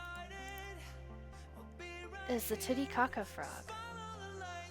Apparently named as such because of Lake Titicaca, which apparently is in Wyoming. You do that with your dad? You're like, are you breathing? Honestly, I don't blame you knowing what everything your dad has gone through. Oh my gosh. Woo! Titty frog! Yeah, Titicaca frog is just also fun to say. Alright, question 14. Denver Zoo has participated in conservation programs in how many different countries? Over 30, over 100, over 60, or 1 Merca?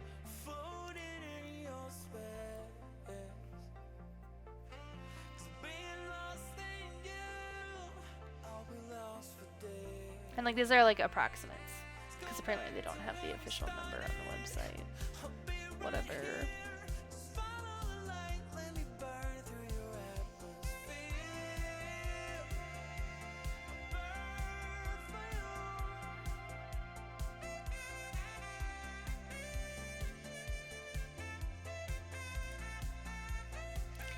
Over 60 different countries. It's a lot of countries, guys.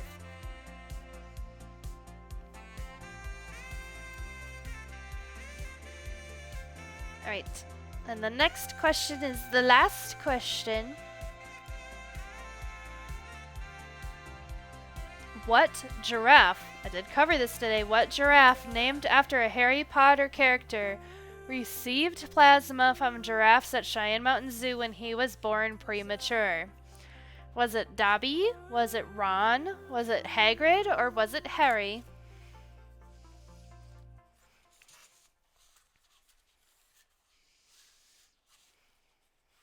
Harry Potter? Hagrid? Ron Weasley? Or Dobby?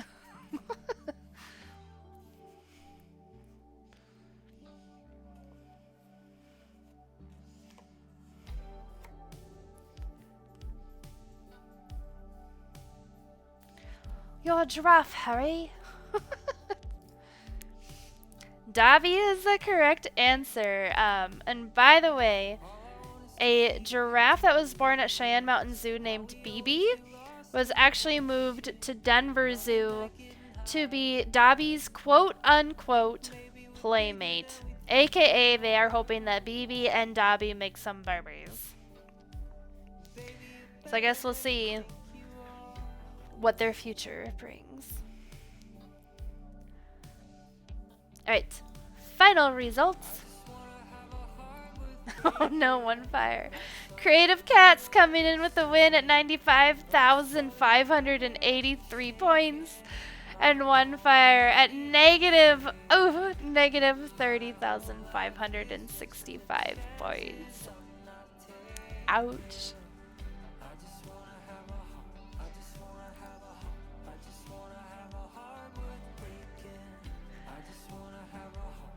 Alright, I'm gonna close out of that. Thank you for participating in the trivia game. I appreciate it. I did look at different formats of the trivia games on Twitch extensions, and that was the one that I'm using is like the best one that's there that I can find. Did someone say titty? We said Titicaca, actually, Squid. It's a type of frog.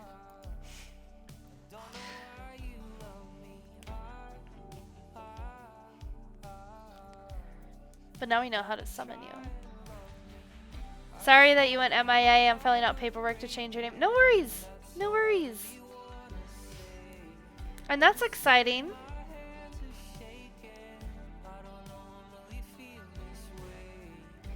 Changing your legal name to the name you've been going by. That's awesome. I'm super happy for you. It's like one step, right? Like in the direction you want to be going. That's awesome.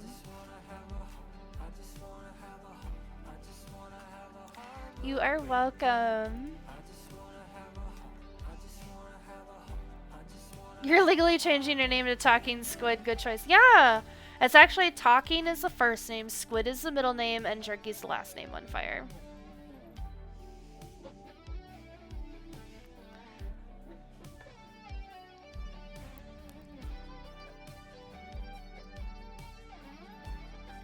It'd be quite the name.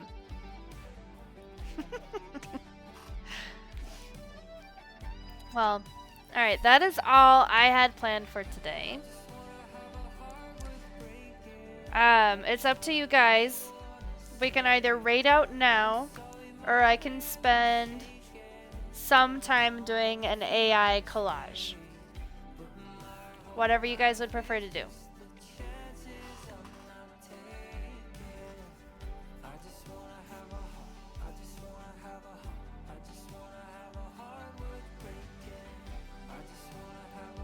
You want me to stay?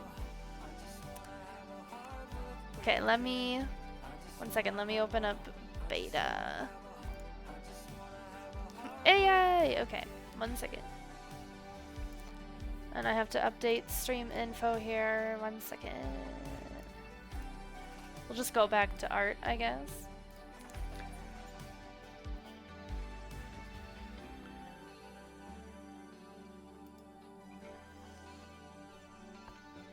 I like how this is becoming like an after trivia activity.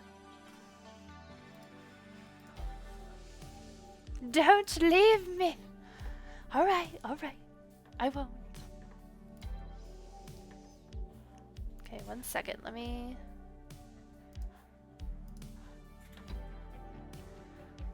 share my screen. Like how you can kind of see Willow behind me. Kind of not. Also, I'm really rosy. And I don't understand why. Y'all just make me blush. Alright.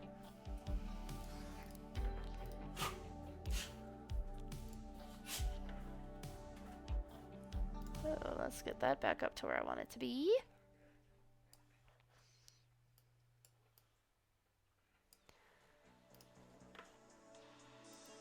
Alright, here is our blank template. You have to put titty frogs in the AI. Yes, titty frogs for the win. Okay. Well, what is the scene first? Like, what is the background image that we are doing?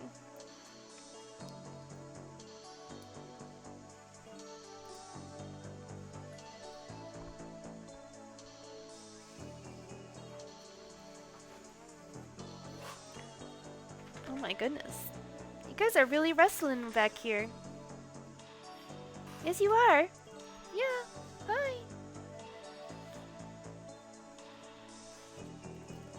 Oh, thank you. Okay, get down. Get down. We bought a zoo. So a zoo.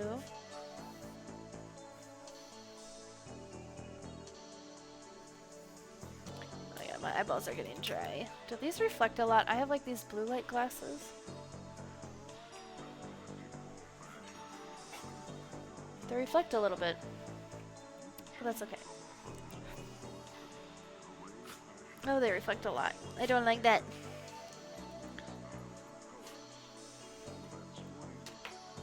Oh. What? Okay, well this is not what we want. The weirdest frog is the Suriname toad. It gives birth out of its back.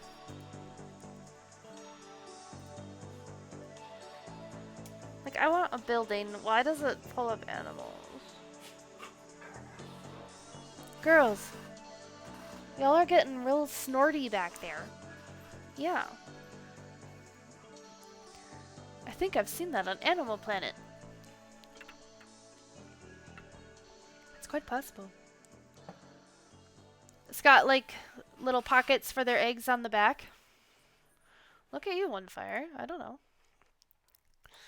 Yeah, why are these all animals? What is happening in this picture? Like, what is this supposed to be?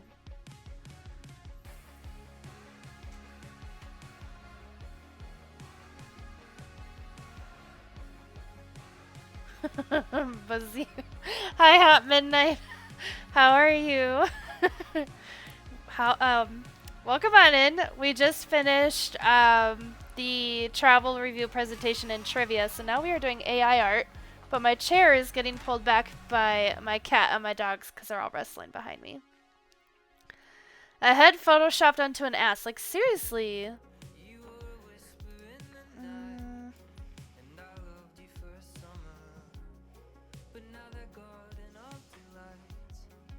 All is well. Thank you, Midnight. It's so good to see you here. We're trying to figure out...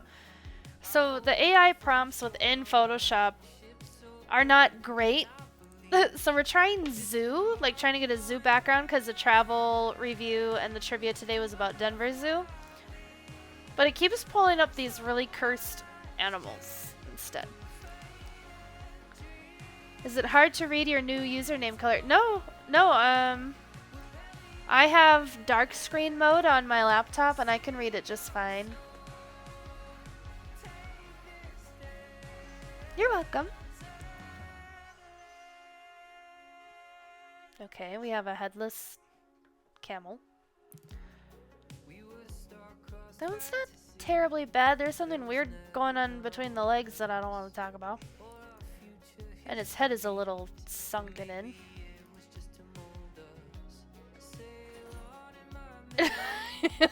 I don't know what this is. Okay, I don't think zoo's gonna work as a prompt.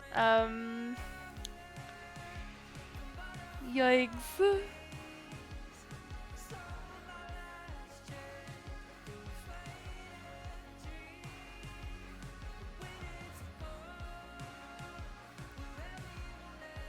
Like, what do we put? Maybe just landscape. It's a bear fellow or a bear son. Zoo enclosure. Oh, I should try zoo enclosure.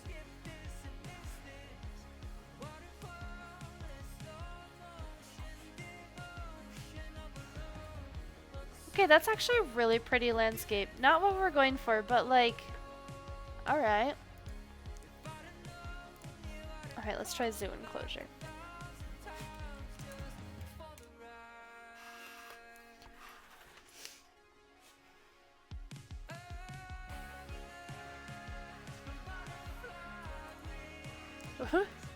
What zoos are you going to? Really pretty ones, okay?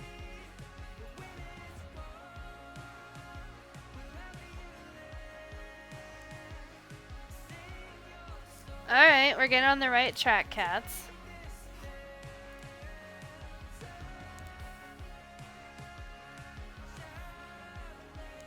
What the fuck is this? What? What is this?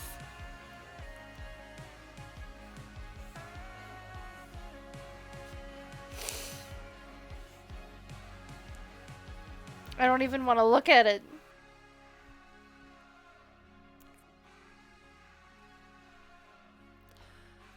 What is this? Hot midnight, so your old bank account. Oh no, your old bank account got hacked?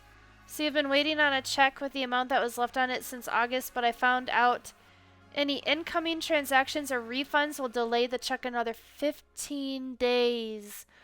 So you're not getting your benefits from September 1st until the 27th?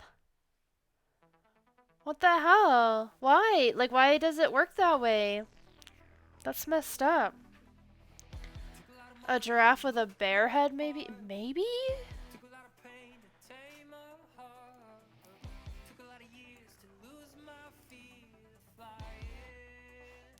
Okay, I'm gonna try zoo enclosure again, cats, to see if we get more options. I have no idea. I got a refund from PlayStation from a pre-order and it's resetting the process. It's so dumb.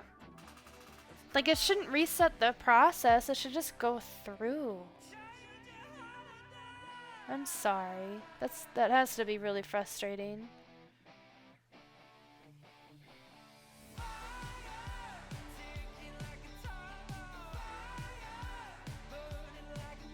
I think they should have just sent me another additional check.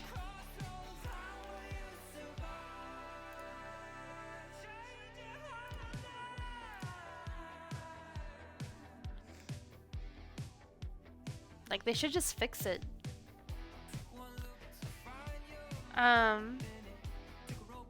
do we feel about one of these two for the background?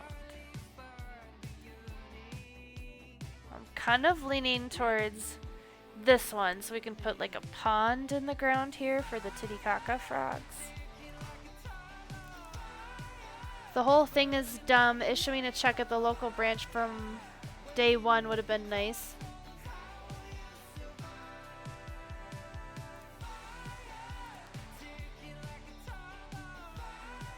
Alright, the one with the pagoda gazebo. Okay, so this one. Okay, I'm just gonna go ahead and add a pond to it, and then we'll add the frogs. But you guys tell me what else you want in here, okay? Just gonna do... Actually, I don't want to take up the whole corner. We'll do... just in the very front.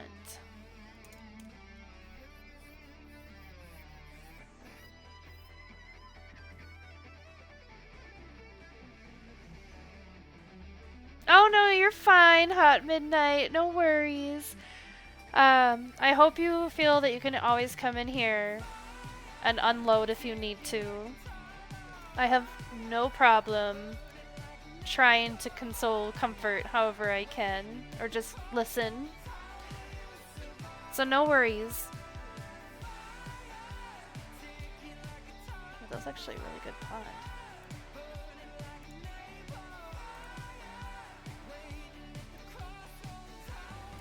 Oh, that's a cute emote. Oh, Tragic Heart. What an emote name. I'm sure like this streamer's username is Tragic something, but like just it going together is Tragic Heart.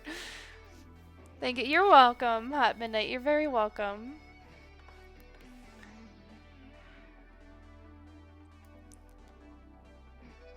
Alright, let's see.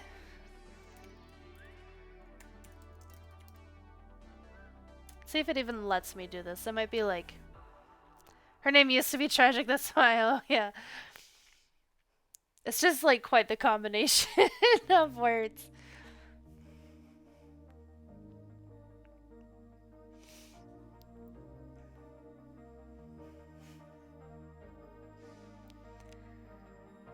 Okay.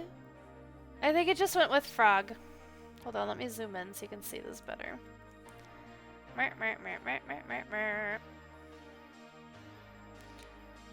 So we have this little frog. I know I wish she would update her emote titles, but it's not my business to say anything. It's funny though.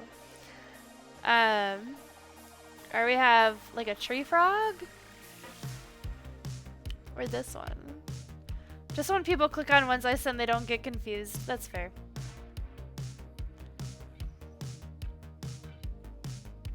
That's fair. What does a Titicaca frog look like?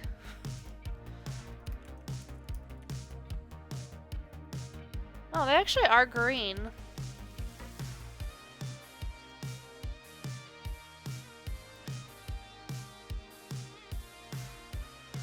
Oh, they're the ones with the really derpy face, I think.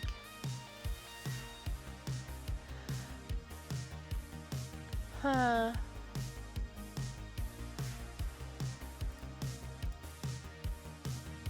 I'm gonna do this again, only because none of those are really close to it. I don't know how accurate we can get here.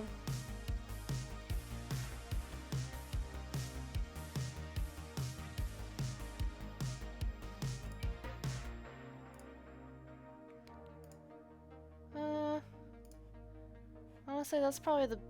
It doesn't look like one, but it's the best, like, image of one. But you guys wanted literally titty frog. I don't know if it's gonna let me, but we'll try it.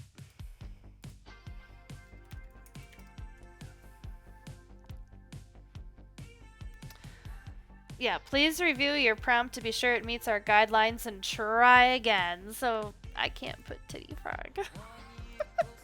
They yelled at me.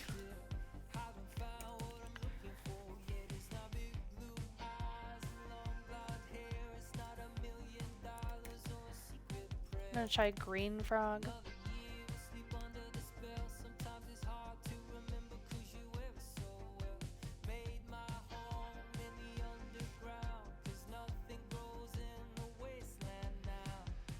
Why is that like in the ground? What the hell? Okay, hold on. Let me try that again.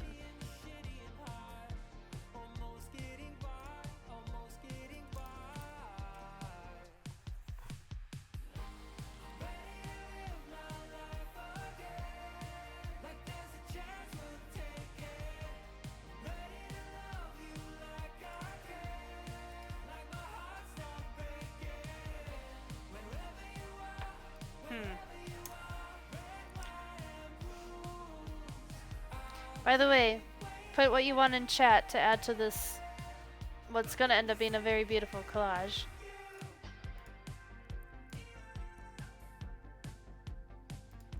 I don't know if I like this. Let's just try toad. Maybe flabby frog would do it? Maybe. Okay. I'll try that.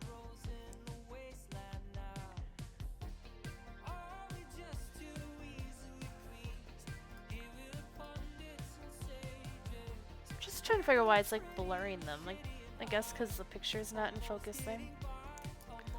Flabby frog.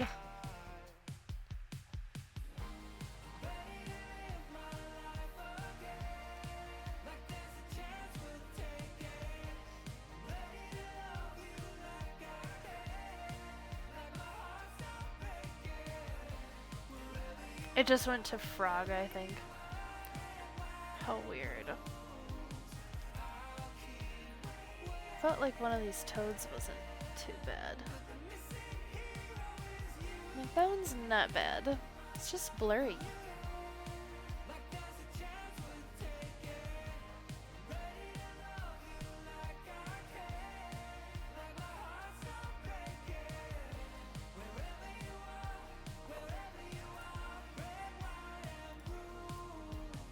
I like that one.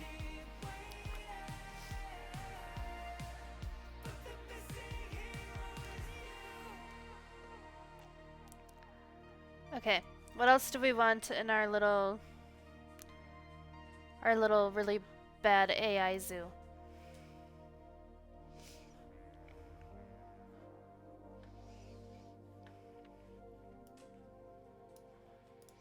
I'm gonna put a macaw back here.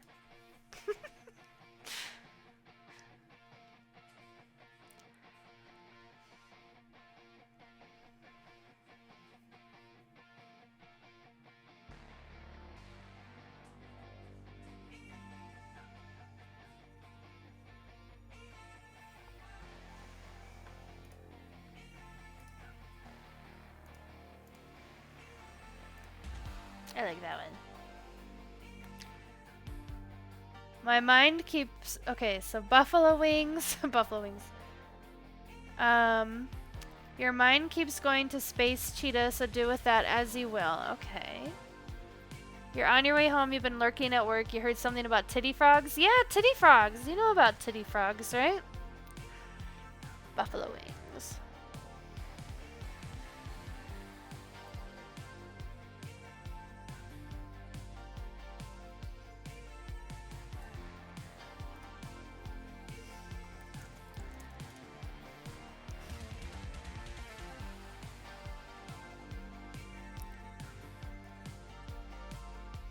Are you out of breath, Sequoia?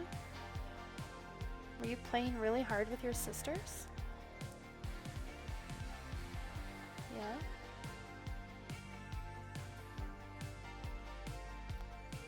Holy moly, I need to brush your teeth.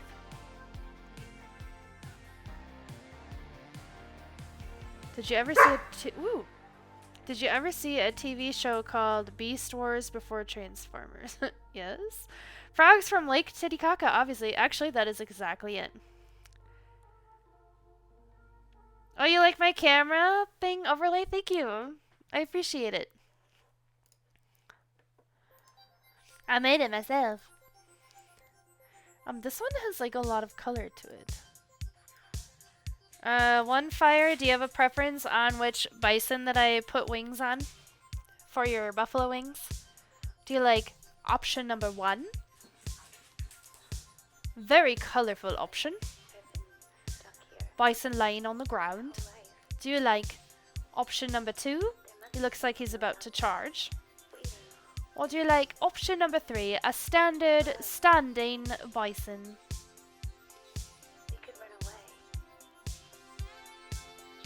The ring around my camera. Yeah, it's my part of my logo. Thank you. Yes, cheater. Oh wait, what's cheater? One of those could transform into a cheetah, except for it had like booster rockets coming out of the hips. That's why my mind goes to for space cheetah. Oh. Option number 2. Okay.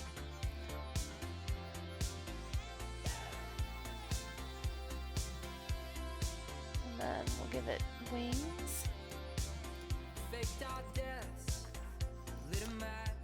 I changed my mind. I want a robot cheetah. Okay, you got it. No worries.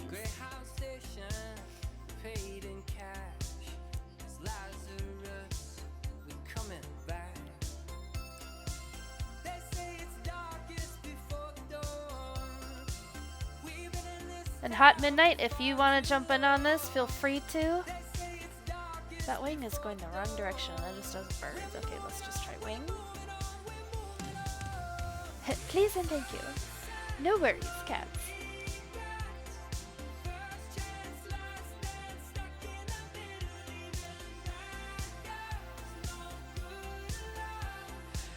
What if I try like angel wing? If this doesn't work? Yeah, it's just gonna be birds. Let's try angel wing.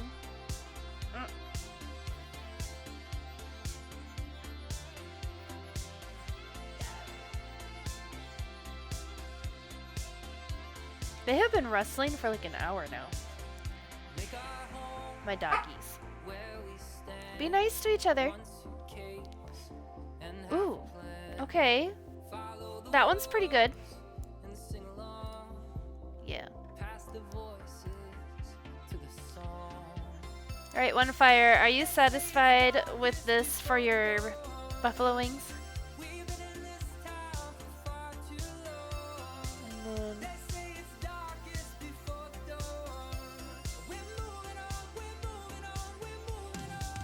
in the meantime, I'll start on Robot Cheetah. Yes? Okay, cool. Robot Cheetah. I feel like I want the cheetah. Let's put you over here. Need more height than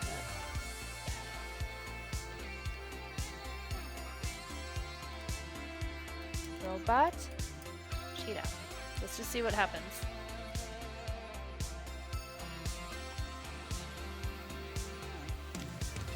Warlock, you want a pterodactyl lurking on top of the gazebo? Okay. I'll do that one next. You mean Petrie? I smell ducky. Okay. Creative Cats. This actually is not bad. Alright. So here's option number 1. Here's option number 2. I'm actually really impressed. Hi, Willow. And here is option number 3. Do you like these options? And if you do, which one would you like to be a part of this collage? Oh. Well, it was like poking my back and it just tickled a little. Number 2, please. Okay. Alright, and then the pterodactyl lurking on top of the gazebo. Alright. Oh, that's really big. Let's put it like on the side. You said on top. You said on top. We'll do on top. Let's see if I can spell this. Pterodactyl. That's not right. Pterodactyl? No. How did you spell it? It's tarot. Okay, pterodactyl. I would have gotten it right eventually. You don't support the word pterodactyl, Photoshop?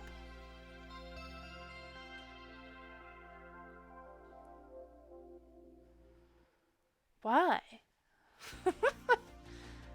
Let me try it again.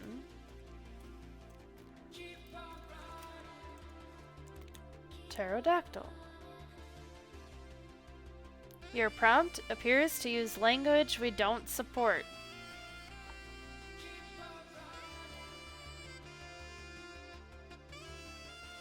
What's wrong with pterodactyl? I have questions. Flying dinosaur?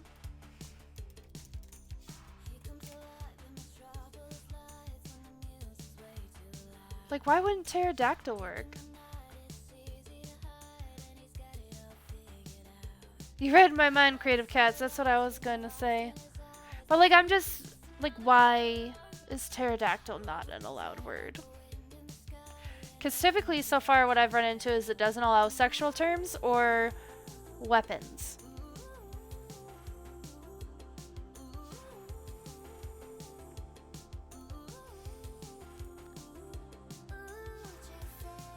Wine dinosaurs? Yes. Should be close enough. Flying, not wine. I know, but wine dinosaur sounds awesome. I'm zapping y'all as we speak. Purple Warlock. I don't know. Do you have good visibility into this? Can you vote on an option, or do you want me to pick one?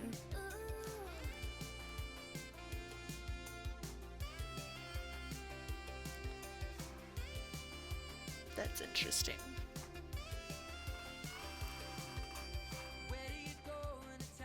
Hello, Freya.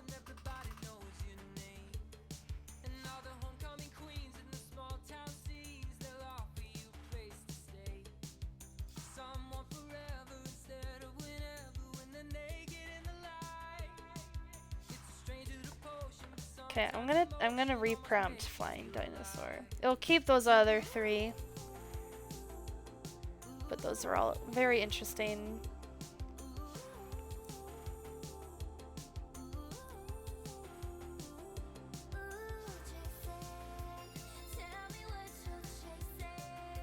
Like, I don't know what's going on with this one.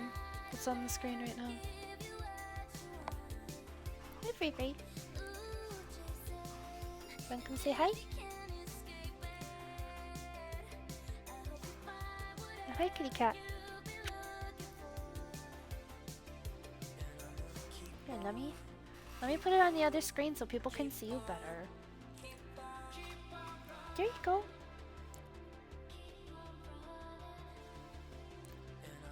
What you doing? Are you a good kitty cat? Are you a good kitty cat? Yeah.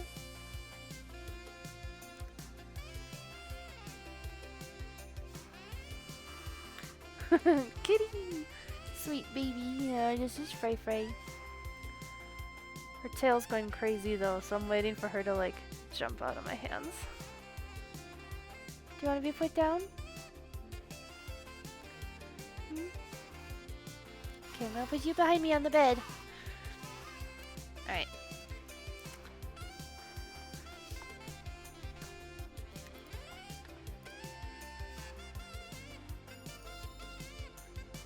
Oh my god, these are all cursed. These are all very, very, very cursed.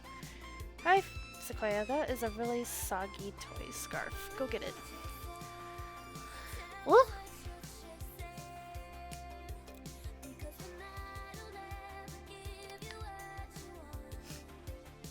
Oh, you're back.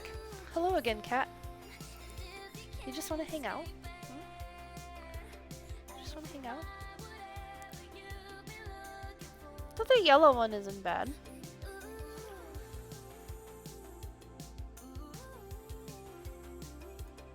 We're gonna go with the yellow one. Alright, what else do we want to add to our zoo?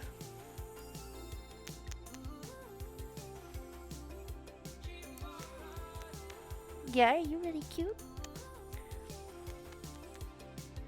Do you like kisses? Do you just want forehead kisses? Do you just want attention and forehead kisses? Hmm? Am I not giving you enough attention today? Hmm?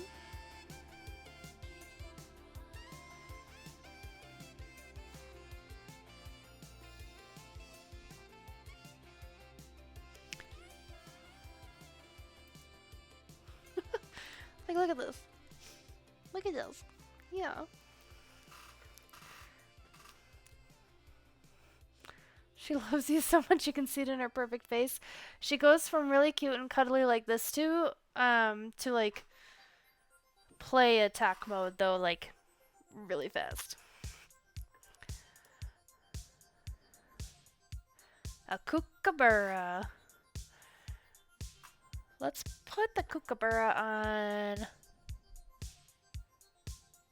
the fence back here. Maybe right above the bison, just in case we add another animal, then it's not gonna get blocked.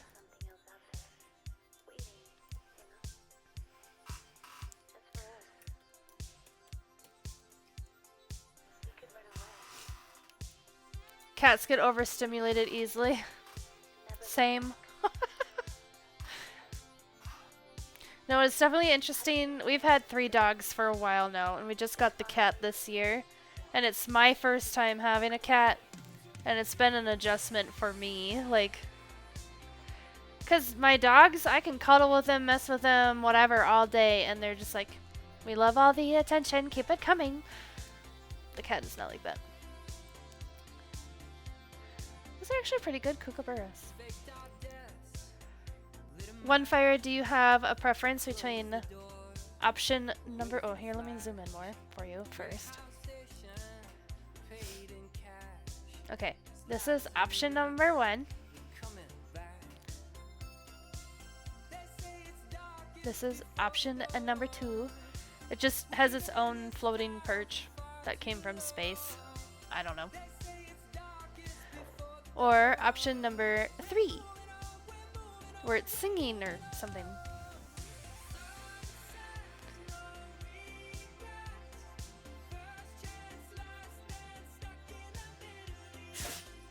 Bless you, Sequoia. 3? Okay. Alright, so far we have buffalo wings, some frogs in a pond, a macaw, a pterodactyl, and a robot cheetah. I know what I want to add.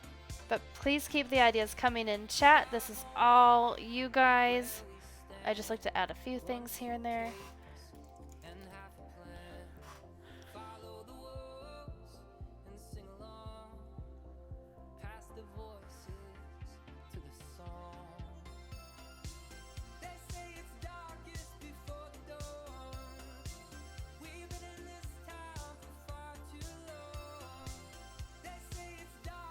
Honestly though, that robot cheetah like turned out a lot better than I thought it was going to. These people are not in a cage. They're all really cursed. They're not in a cage.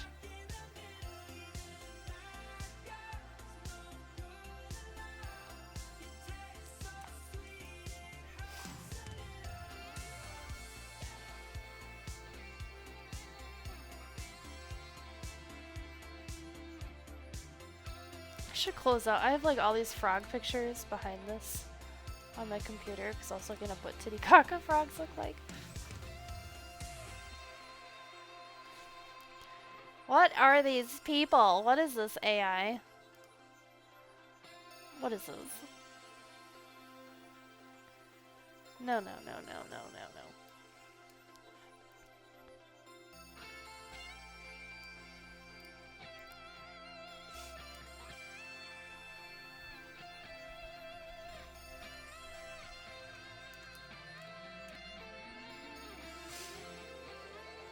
Maybe some party garland along the top of the fence or along one of the roofs. Well, apparently jail is not allowed.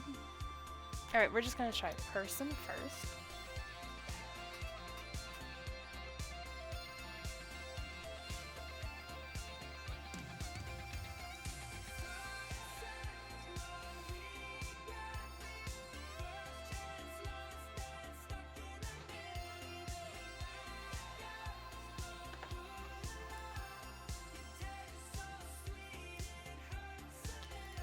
These AI people terrify me.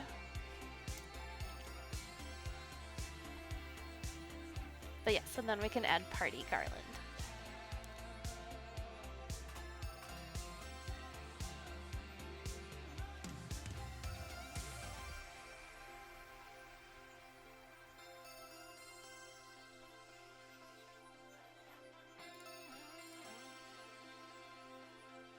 I choose you. And now can I put you in a cage?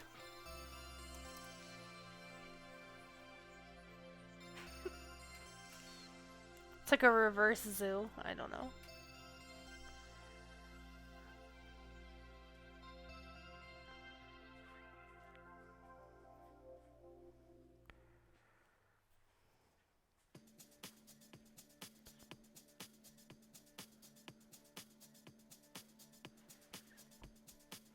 It just got rid of the person.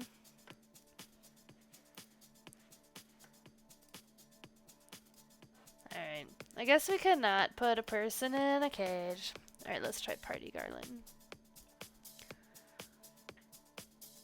Boop.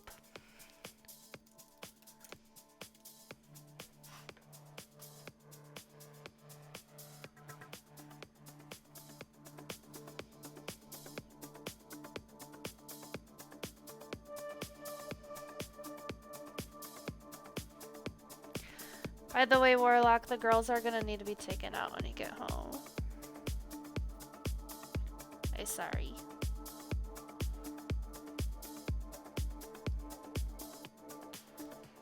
Okay, that's not bad, cats.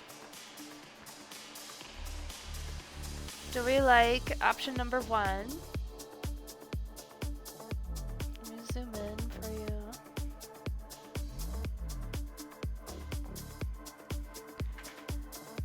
Oh, that was too much. Okay, option number 1. Option number 2. Or option number 3 for the party garland on this roof.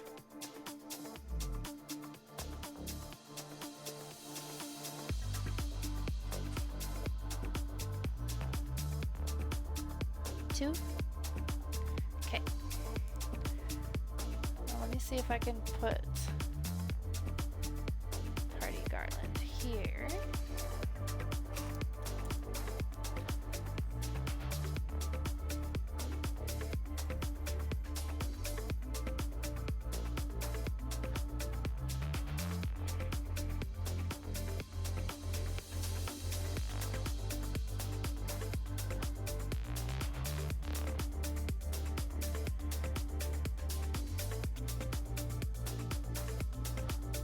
And if one of these matches like the other party garland, I'll just use that one.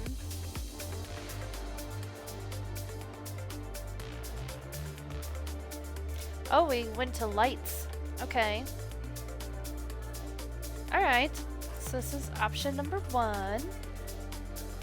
Got some round white party lights. This is option number 2, more party lights. Or option number 3, I am not sure. I don't know what this is.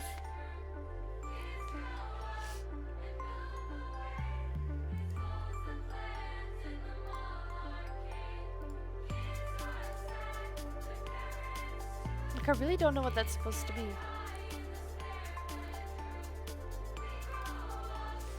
Can't decide between 1 and 2.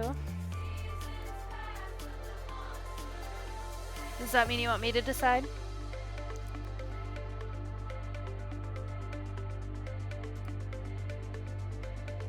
Okay, I'm gonna go with 1. Only because on this one the lights actually go all the way out to the point of the roof of the gazebo, and this one they don't for some version. So I'm going with that one.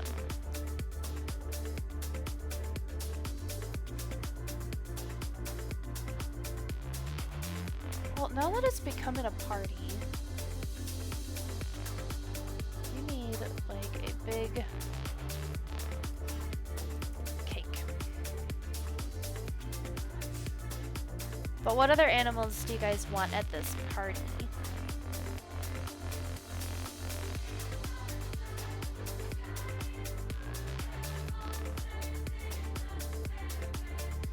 Ooh. Well, I have to go with the green one. Okay, they have a big cake now. Woohoo!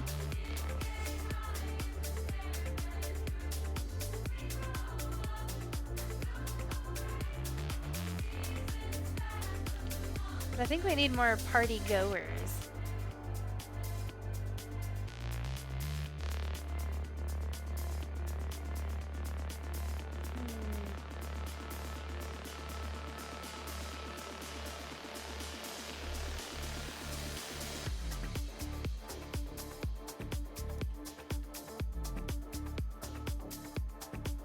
Hello again.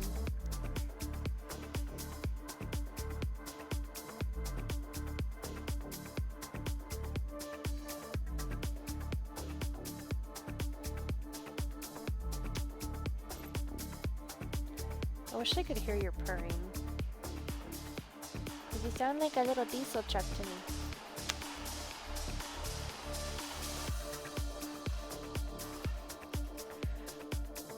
We need a DJ? I mean, if it's a party, we need a DJ. Here, I'm gonna do... Are you okay, cats, with a monkey being a DJ on the roof? Or do you think a different animal should be the DJ on the roof next to the macaw?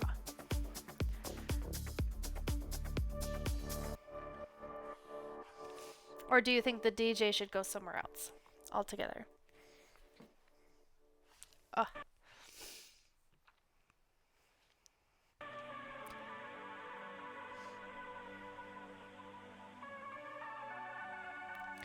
A different animal?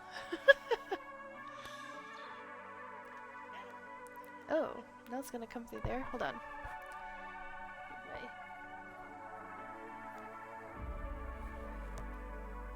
There you go.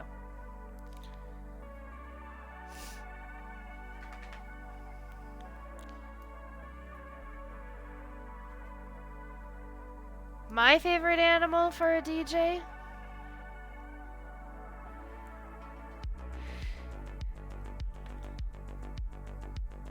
Oh boy. I don't think you can go on a roof.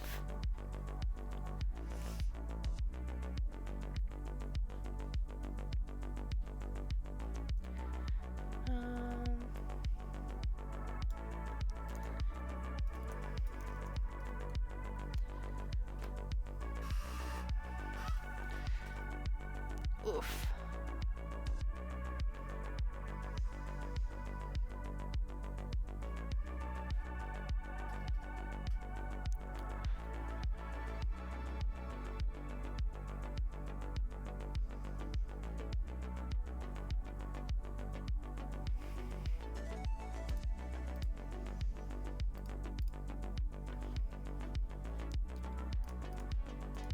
Okay.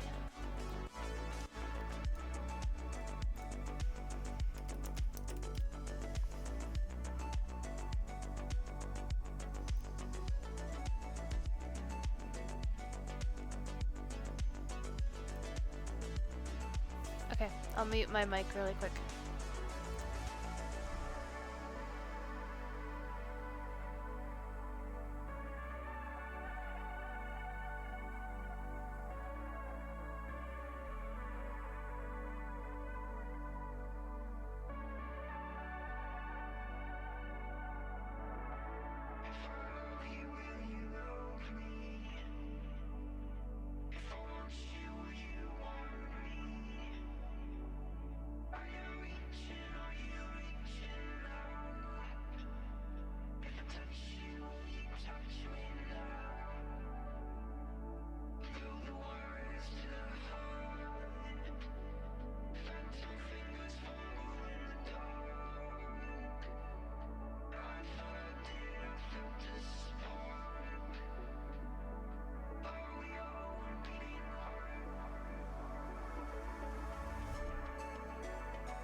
Okay, I am back. The initial barking is done. Now it's just a little chaotic noises.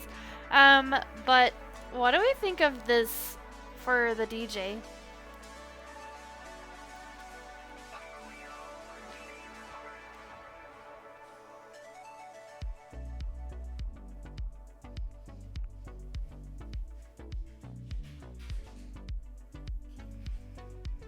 Or do we want something more?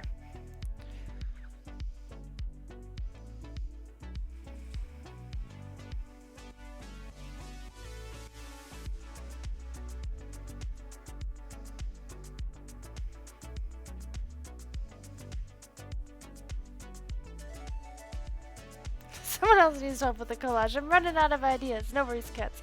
DJ Moose. Well,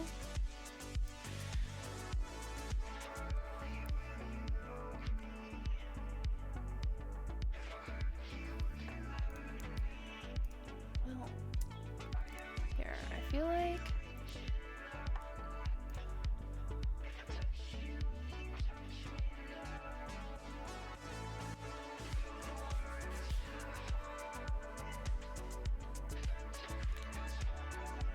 Articuno?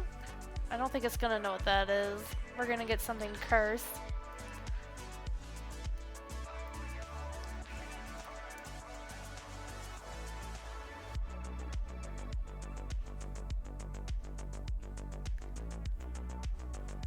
Team Mystic represent!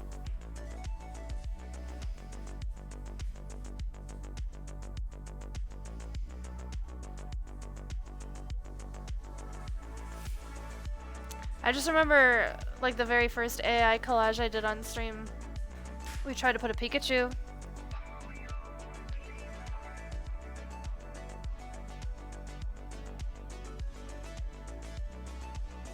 It made, like, notes.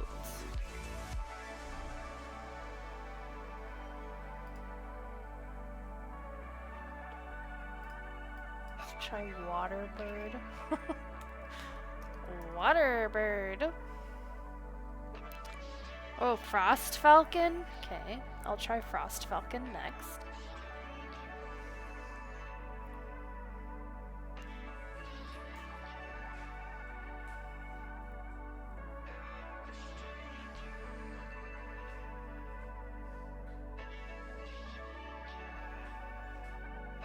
There's just a swan swimming up there.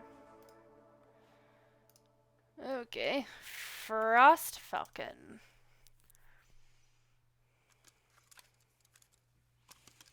I'm expecting a bird ice sculpture. You know, you're probably not wrong.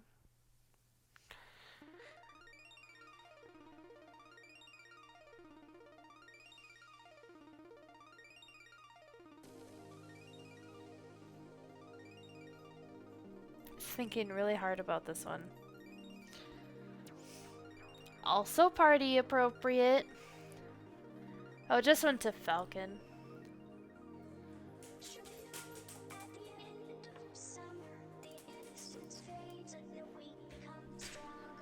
Bird made of ice.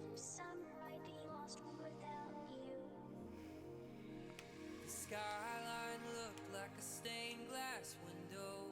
The city sang such mad crescendo. 4 bare feet on a rain-soaked street. Summer air brushed fever dreams.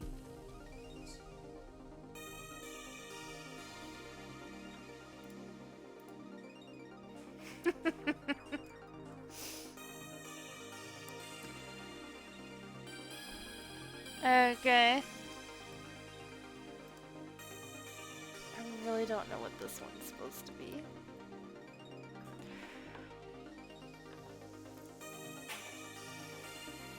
That one's not, like, horrible.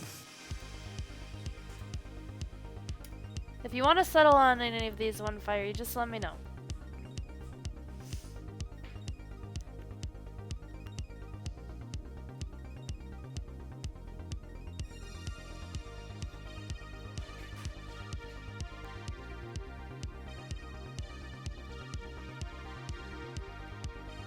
My lip is like split, so I'm peeling it like a gross person.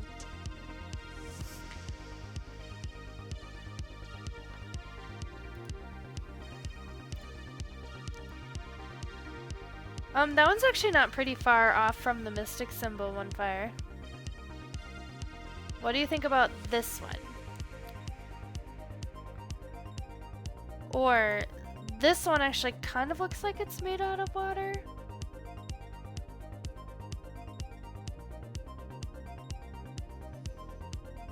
That one. Oh, sorry. Do you mean this one? I didn't catch when you said that one.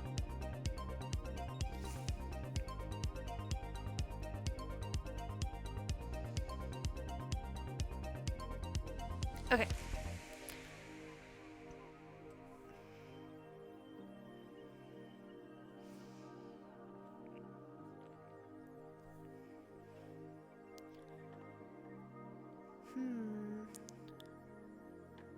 Disappeared in a camera flash. Why do the bad girls never last? Lost in gin and lemonade. Electro spins in the mermaid parade. I'm trying to think of other things. Like we have buffalo wings that go with like another. We have a robot cheetah.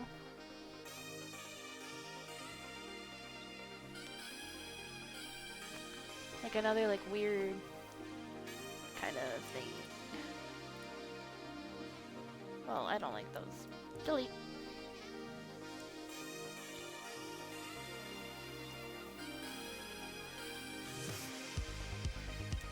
Monkeys dancing. How about those on this roof over back here?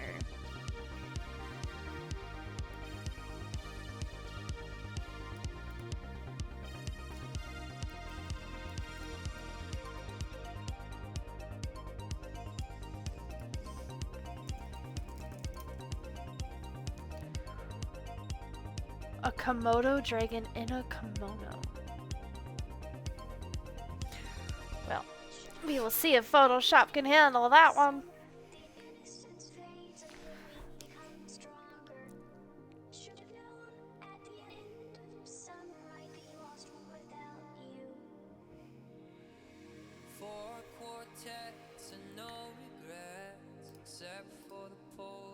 Well, that one kind of looks like it's dancing. Can I get another one?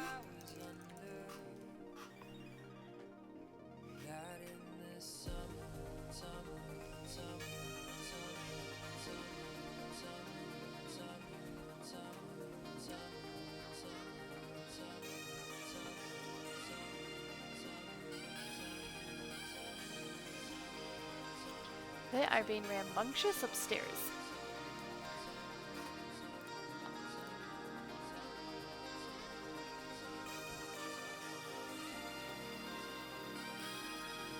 So they're kind of doing like the same pose, like walk like an Egyptian, opposite of each other. Does this look okay, Warlock, for your dancing monkeys? The one is like missing a tail, but I mean, it's AI, it's gonna be cursed.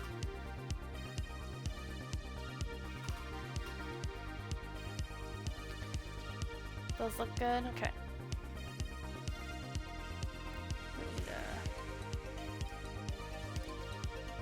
Komodo dragon. I'm putting the whole prompt in, I want to see what I get. A Komodo dragon in a kimono. Oh fuck, I wrote it wrong. And a kimono.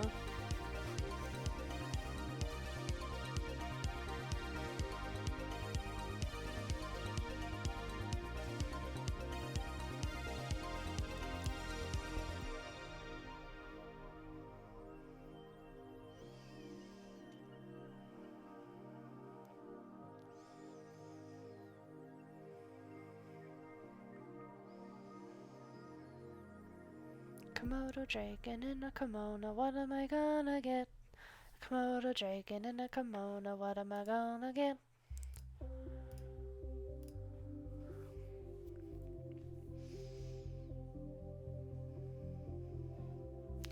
I got a Komodo dragon ish looking thing.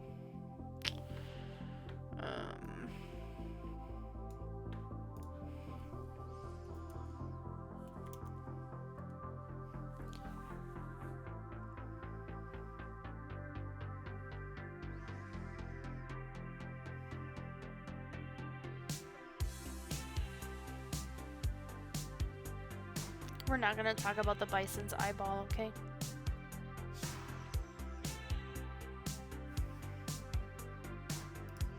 I don't think it knows what a kimono is.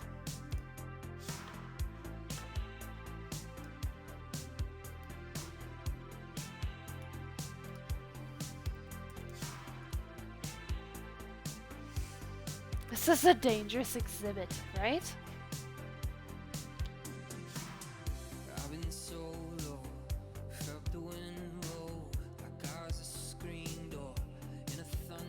Komodo dragon in a dress. I could probably try a dress. Or at least get like a skirt around him. Extremely dangerous. Yeah, it really does not know what a kimono is. Okay, let's try dress.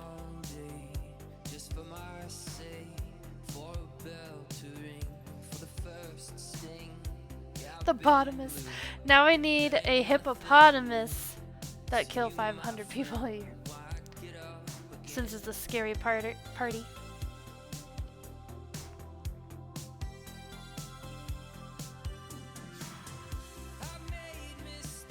It like just does not want to throw anything. Oh, am I on the wrong?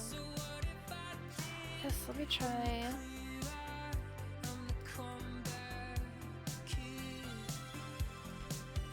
Skirt. I had better luck putting a skirt on an elephant than giving it a full outfit in the space animal one. So we'll see. You can also put the penis fish in this exhibit. I don't think Photoshop will let me put that as a prompt. It really just does not want to put clothes on this Komodo.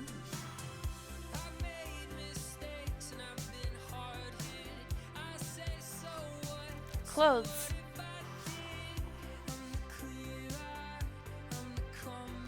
Your voice detects what's an interesting word sometimes. I want to know what a bottomist is. Do you?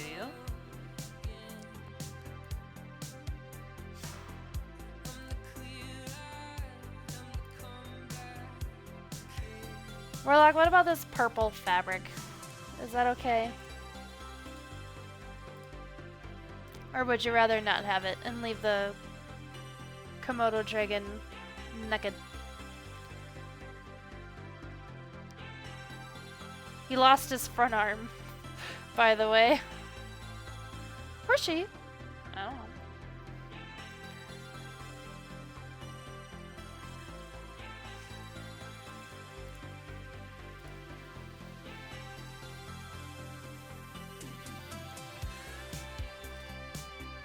Alright, well you think about that. I'm gonna put in a hippo. A hippopotamus.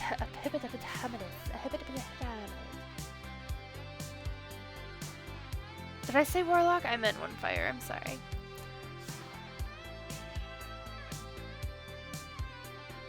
Google is confused. It thinks I meant botanist.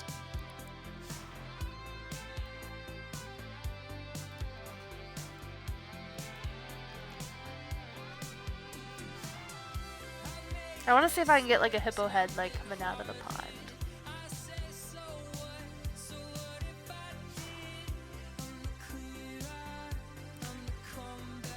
No, it's just that scene from Thor Ragnarok where he covers his face with the rag. Oh! That's not bad! What do we think of this? For the hippo.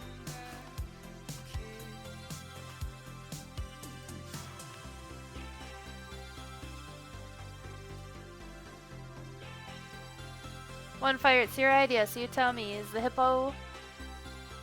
Okay. Do you like option number 1? Option number 2? Or option number 3?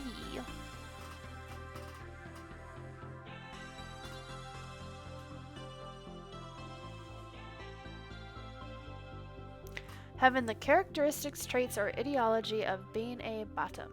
Huh. Yep. A coworker of yours calls them death pigs. That's funny.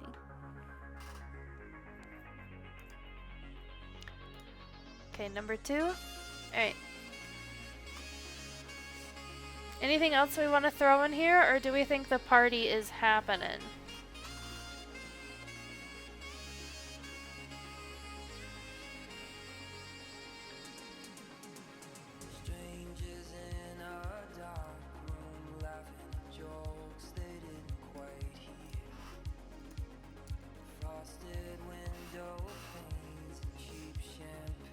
And if I missed anything, I'm sorry, just put it back in chat so I can see it. I'm not intentionally ignoring anybody, I swear.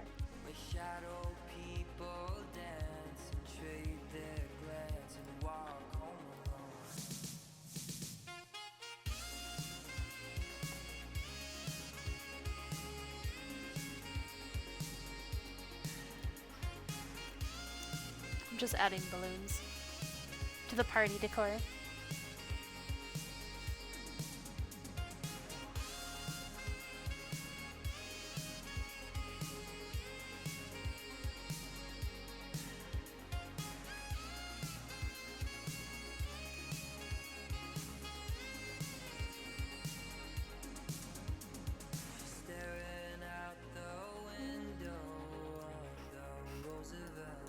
you some over here too. Or do we think we're done? Is this all the guests that are invited to the exclusive party?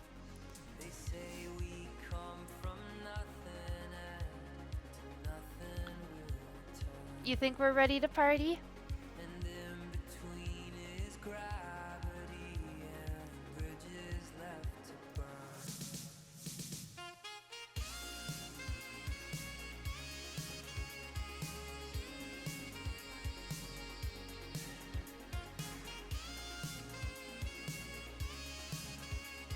I want to see, because it did such a good job with Robot Cheetah. But isn't Robot Chicken like a TV show?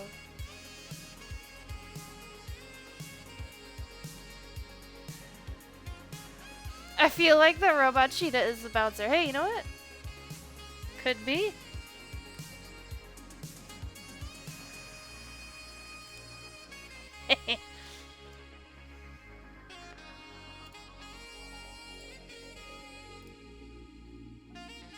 I like this one. Okay. Now at least the Robot Cheetah doesn't feel so alone being the only robot animal, okay? Right?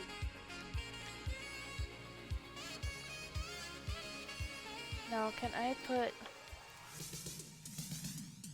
This is either gonna ruin it or make it. One of the two.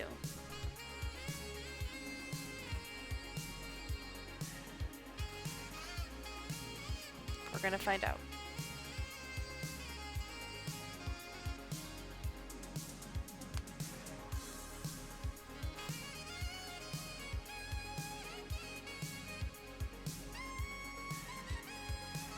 I know I'm like totally partial to Moose, but the idea of a Moose DJ, like, 10 out of 10. That ruins it.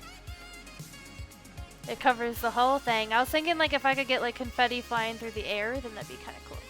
Alright, we'll just call it there then.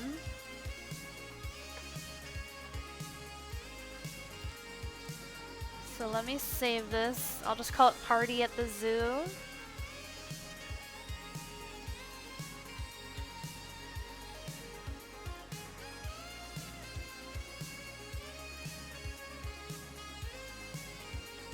Let me add that to the Discord before I forget, because my husband is home and I'm easily distracted by his cute face.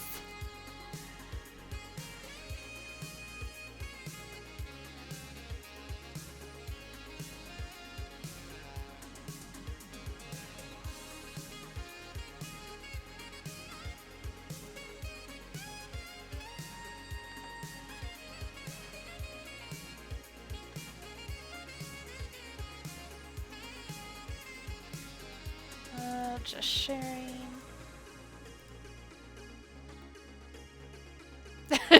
One fire. Shut up. Being distracted by Warlock's cute face is also an ADHD trait. Just saying.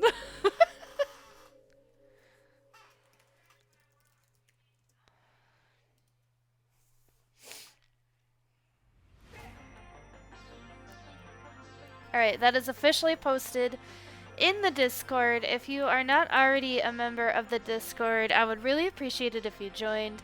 However, I totally also understand if you don't want to, because I know a lot of people are already part of like 20 million Discords.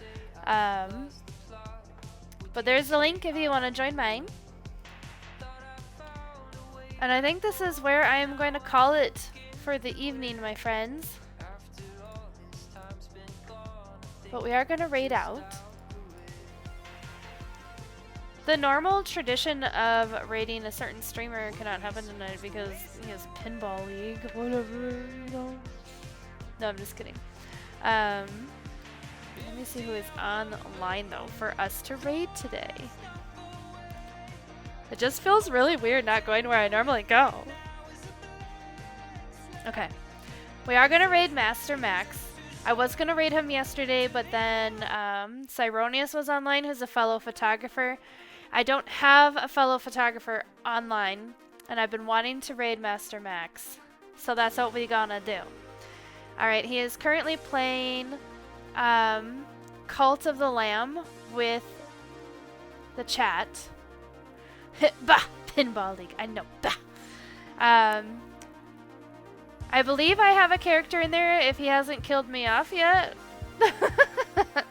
So if you want to come along and hang out, I'd appreciate it. If you want to come along just for the channel points, that's also fine. But we are going to go ahead and raid Master Max. But before I do that, just some closing announcements. First of all, thank you all for being here. It's not really an announcement, but I do really, really appreciate all of you who come and hang out. Like I said, I just really appreciate it. Like, I don't really know what else to say. Like what else can you say except that you appreciate it? It just makes me really happy seeing you guys all here. Shell of a Hero, thank you for the follow today. One Fire, thank you for the 100 biddies. Appreciate you.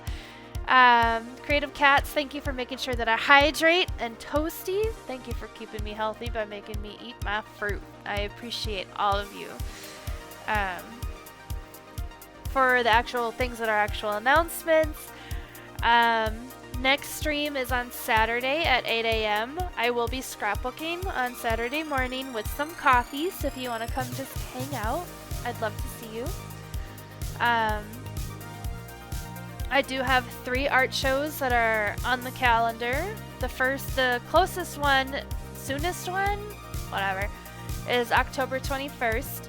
The one after that is November 25th, and the one after that is April 27th, unless I add more in between. But those are the 3 that I have right now. Dates and stuff are in the About Me section below. But if you're in the greater Denver metro area on any of those days, private message me and I'll let you know where I'm at so we can say hi. Other than that, again, thank you all for being here. I hope you all have a wonderful evening. And let's go say hi to Max. Alright, thank you all so much. Have a good night. Bye!